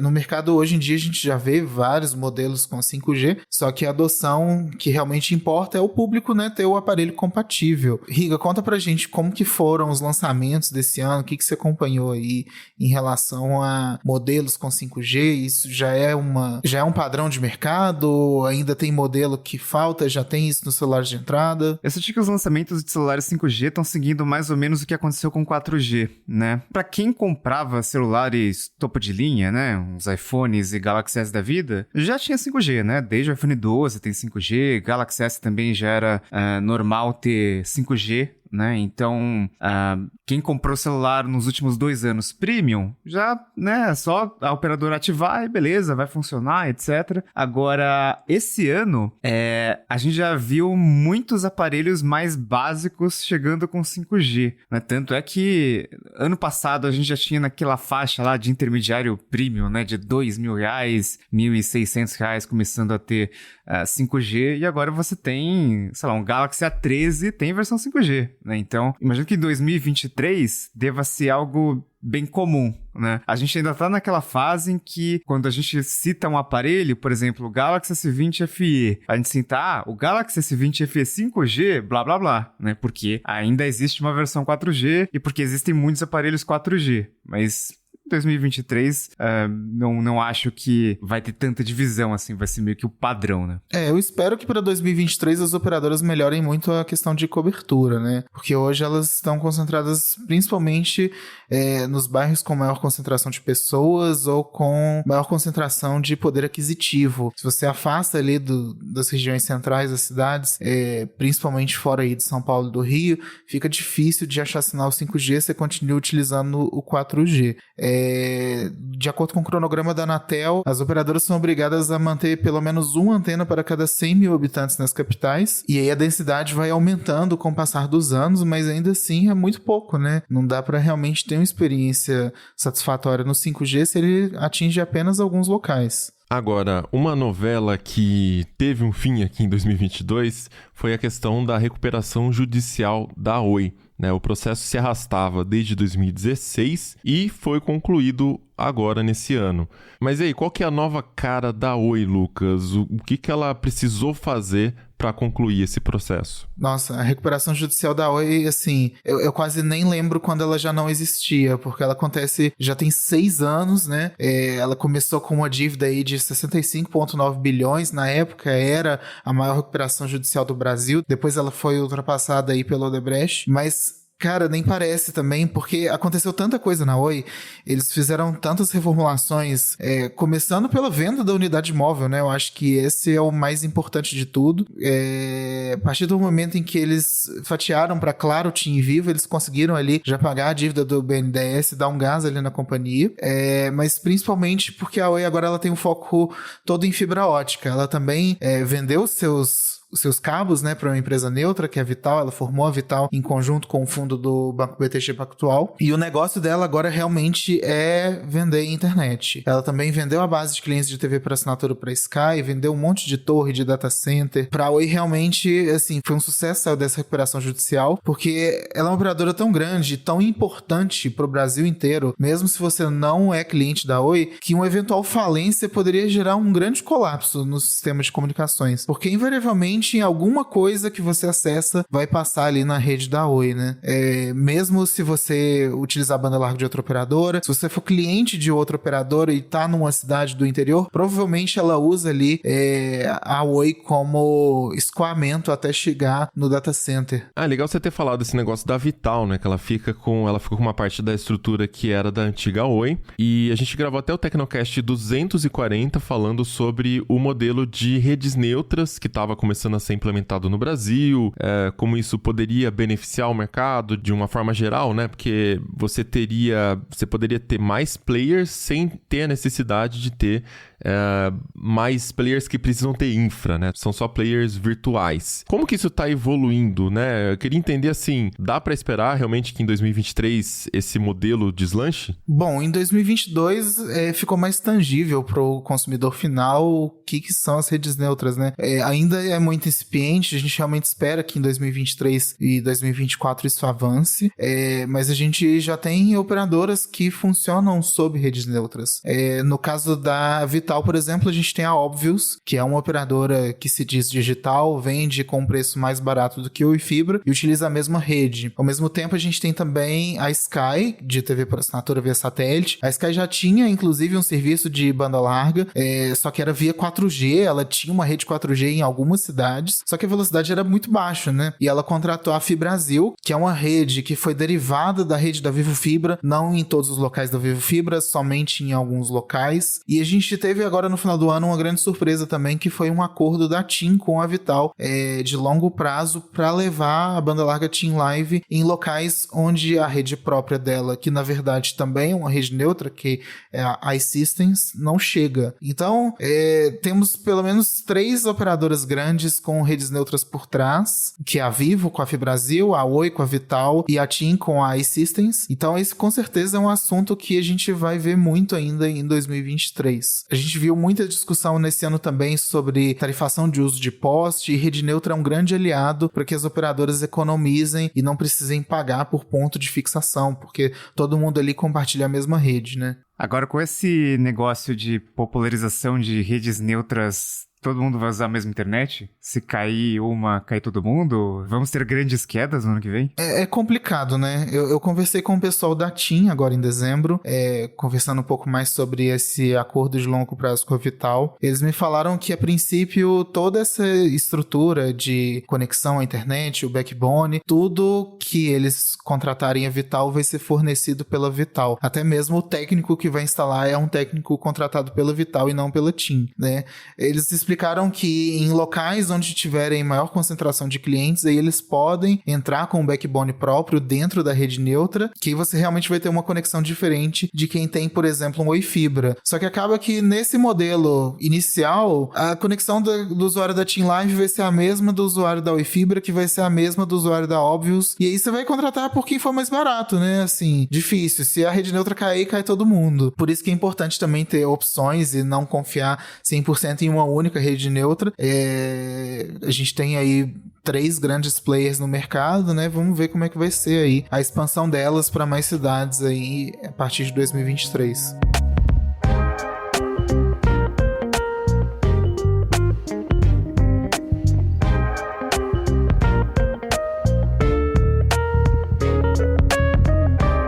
Mas pra gente não ficar num clima assim tão triste de falar dos mesmos assuntos, né? Tirando aí o negócio de rede neutra, que é uma coisa realmente interessante, a Anatel, em 2022, implementou algumas medidas para tentar combater as chamadas de spam, né? Os conhecidos robocalls, onde o seu telefone fica tocando insanamente várias vezes por dia, você atende e não é nada, ninguém fala nada, mas é só uma tentativa de ver se a sua linha existe e está ativa para que depois um telemarketing te ligue para fazer alguma coisa, falar alguma coisa. Pô, mas logo agora que eu já bloqueei chamadas de desconhecidos, né? Tipo, agora, pô, tá meio tarde, né? Eu já desisti de atender celular, já. Aqui no Brasil a gente não tem condições de usar SMS, porque é o tempo todo propaganda, sei lá de onde que tira o nosso número. E esses robocalls também, se você cai na lista, cara, é assim, a sua linha já era. Eu não tenho esse problema, pra ser sincero, é bem raro. Aqui agora também eu bloqueio, né,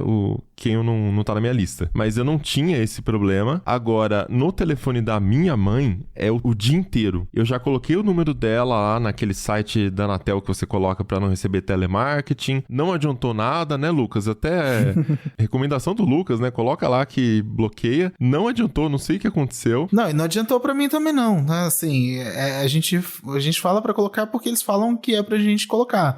Mas no final do ano passado eu publiquei um editorial pedindo pra Oi Fibra parar de me ligar, porque era realmente algo... Pô, vou ter que publicar texto no Tecnoblog também pra Oi parar de me ligar?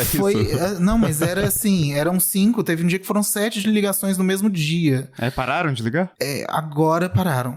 Agora? Demorou um pouquinho, Para então. que tá feio, né? Agora pararam. Mas pelo menos agora também, né, nesse ano foi muito importante também que a gente viu na prática a implementação do 0303. Então se eu vejo ali um 303 ali no identificador de chamada, eu nem atendo. Isso realmente foi uma implementação muito boa, foi muito positiva. É um prefixo, explica até um pouquinho melhor pra quem não viu ainda, né? É um prefixo que telemarketing e cobrança é obrigado a usar, né? 0303, 0304, é isso? Não, o 0304 ainda é um projeto que tá pro ano que vem. Por enquanto é só o 0303. A Anatel obrigou que todos os serviços de telemarketing, ou seja, ligações para oferecer novos produtos e serviços, precisam obrigatoriamente ter esse prefixo, né? Quem fizer o telemarketing devido, e aí eu posso citar várias empresas que continuam me ligando com números convencionais e não deveriam, elas podem sofrer multa, né? Então, o 0303 foi uma medida muito boa para usuários de telefone em 2022. Mas eu acho que o que realmente mais foi importante foram as medidas de combate para esses robocalls, essas ligações automatizadas que desligam na sua cara. E funciona, de fato? Porque como é que é? Tem uma multa para quem excedeu o uso da rede ali, né?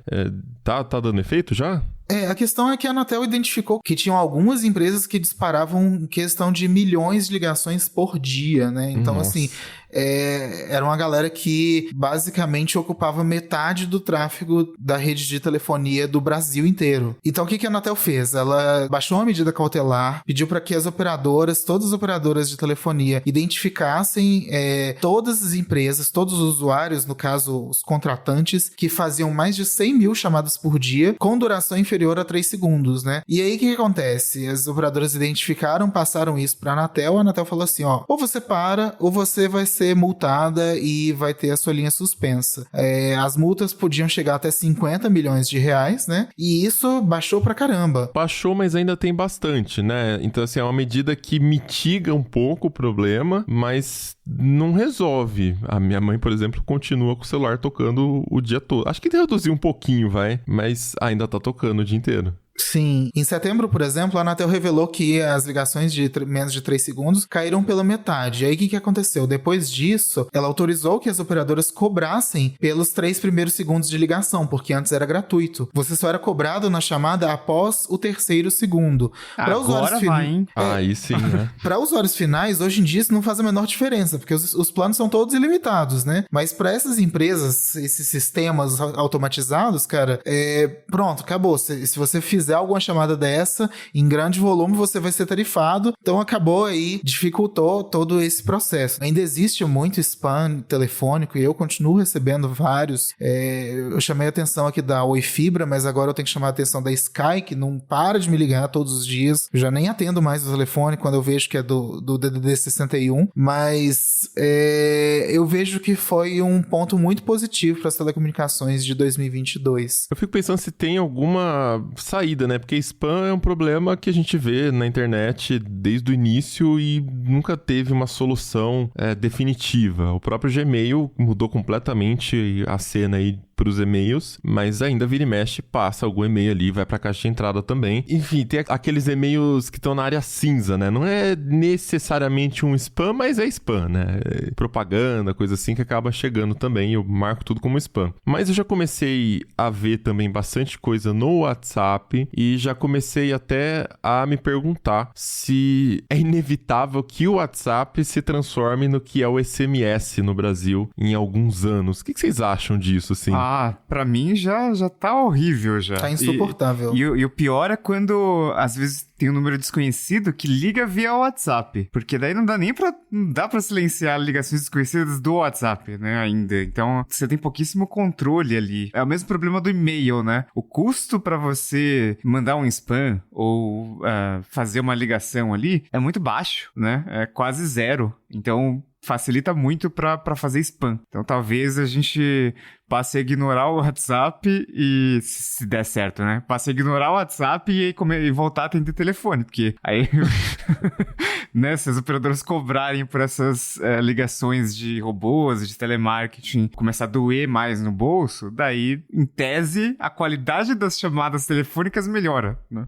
E até na ligação também rolou um atrito ali, obviamente, entre a Anatel e as empresas de call center por conta dessas medidas, né, Lucas? Sim, as empresas tentaram entrar na justiça, foram até o STF para tentar barrar a implementação do 0303, alegaram que isso não era uma alçada da Anatel e que poderia prejudicar o negócio, poderia acabar com empregos, mas no final das contas a justiça definiu que é sim competência da Anatel, o 0303 foi autorizado e é isso mesmo, essas empresas perderam essas ações aí na justiça. cobrança. Eu acho que esse assunto vai ficar ainda mais quente a partir do ano que vem, principalmente quando a gente vê essa implementação do 0304, que é para ligações de cobrança, porque aí vai ser muito fácil ignorar, né? Os bancos vão ser obrigados, as financeiras terão que usar esse prefixo para poder fazer ligação. Cara, se você já sabe que é uma ligação de cobrança, você não vai nem querer atender. Então isso deve dificultar. Aí pode gerar prejuízo, de fato, né? Isso deve dificultar o serviço realmente de cobrança. Enfim, tem outras maneiras de fazer cobrança. Provavelmente vai encaminhar aí pro WhatsApp, igual o Mobilon tava falando, que hoje já tá insuportável, vai ficar ainda mais. Mas eu já não sei se eu concordo, né? Porque uma coisa é você me ligar pra tentar me vender uma coisa. Outra coisa é você me ligar pra tentar reaver o que é seu. Então aí quem tá errado sou eu, não é a empresa que tá me cobrando. A não ser que seja uma ligação do tipo pra oferecer crédito, mas também entra do lado de venda. É financeiro, mas é venda. Mas aí sim. Você nunca recebeu uma ligação de cobrança procurando uma pessoa que não é você? Porque todos os dias me ligam procurando Salete, entendeu? E não adianta eu falar que eu não sou Salete Gomes. Porque, cara... Durante o dia, de noite não sei.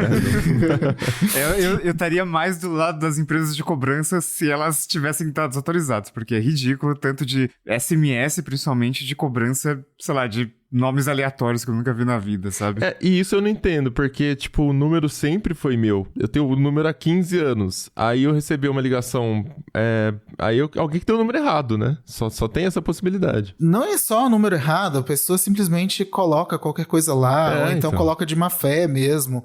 Sim. E não adianta você falar pra pessoa, então não existe nesse número, porque ela não alimenta o sistema. Ou às vezes o sistema nem tem essa opção de alimentar, informando que aquele número não é daquela pessoa. Então você continua recebendo 30 mil ligações com cobranças de produtos que você não comprou de uma pessoa que não é você. Aí é complicado, mas não sei lá, eu ainda continuo dividido, sabe? Porque... E quando for, né? Eu sei que tem as exceções, tem os números que estão errados, né? Mas na prática, sim, você já recebe a ligação. A única coisa que vai mudar é o prefixo. Você só vai saber ali de cara que é um prefixo de cobrança. Você pode atender a ligação ou não, né? Fica a seu critério. Eu não vou atender nenhuma. Com certeza, várias outras pessoas também não. Não, mas esse é o ponto. Você não querer atender a Salete pra falar com a Salete, beleza, tá certo. Mas... eu imagino que a maioria das ligações estejam corretas, não é possível, né? Que senão o sistema tava falido, né? Uma grana gasta ali com telemarketing, cara, tá jogando no lixo, então tá funcionando. Se tá funcionando, os números estão em sua maioria corretos. E aí as pessoas simplesmente param de atender e tipo, já tá devendo, para de atender, some do mapa. Bom, sei lá, isso aí pode gerar um efeito bola de neve, de aumento de custo das coisas também, né? Porque fica mais difícil você reaver um dinheiro que é seu, né? Tipo, uma empresa vendeu um serviço, um produto, alguma coisa, a pessoa não paga da calote, o custo dos produtos todos aumentam pra todo mundo, né? Sei lá, esse aí eu já não sei se é o melhor caminho, sabe? Me parece uma medida extrema que gera efeitos indesejados. Mas é isso, esse é um assunto que com certeza vai ter muitas discussões calorosas em 2023, né? Com certeza o setor vai ser um pouco mais incisivo do que com 0303. Vamos acompanhar todas essas repercussões aí ao longo do ano. Então é isso, vamos chegando ao final de mais um episódio do Tecnocast. Conta pra gente aí qual o acontecimento de 2022 que você acha que deveria ter entrado nessa retrospectiva, seja uma coisa boa ou, né, muita notícia ruim hoje aqui já, mas se tiver alguma coisa que você acha importante, comenta lá na comunidade.tecnoblog.net ou pelo Twitter, é só marcar o @Tecnocast. Se quiser continuar o papo com a gente em todas as redes, é só chamar lá o @Mobilon e @Paulo Riga. Como sempre, esse episódio produzido pelo Josué de Oliveira, edição de Raquel Igni, sonorização de Ariel Libório e a arte da capa é do Vitor Pado. A gente fica por aqui e voltamos com outro episódio ano que vem, né, Josué? Ano que vem, por favor, férias. Até lá, tchau. Tchau, gente. Tchau.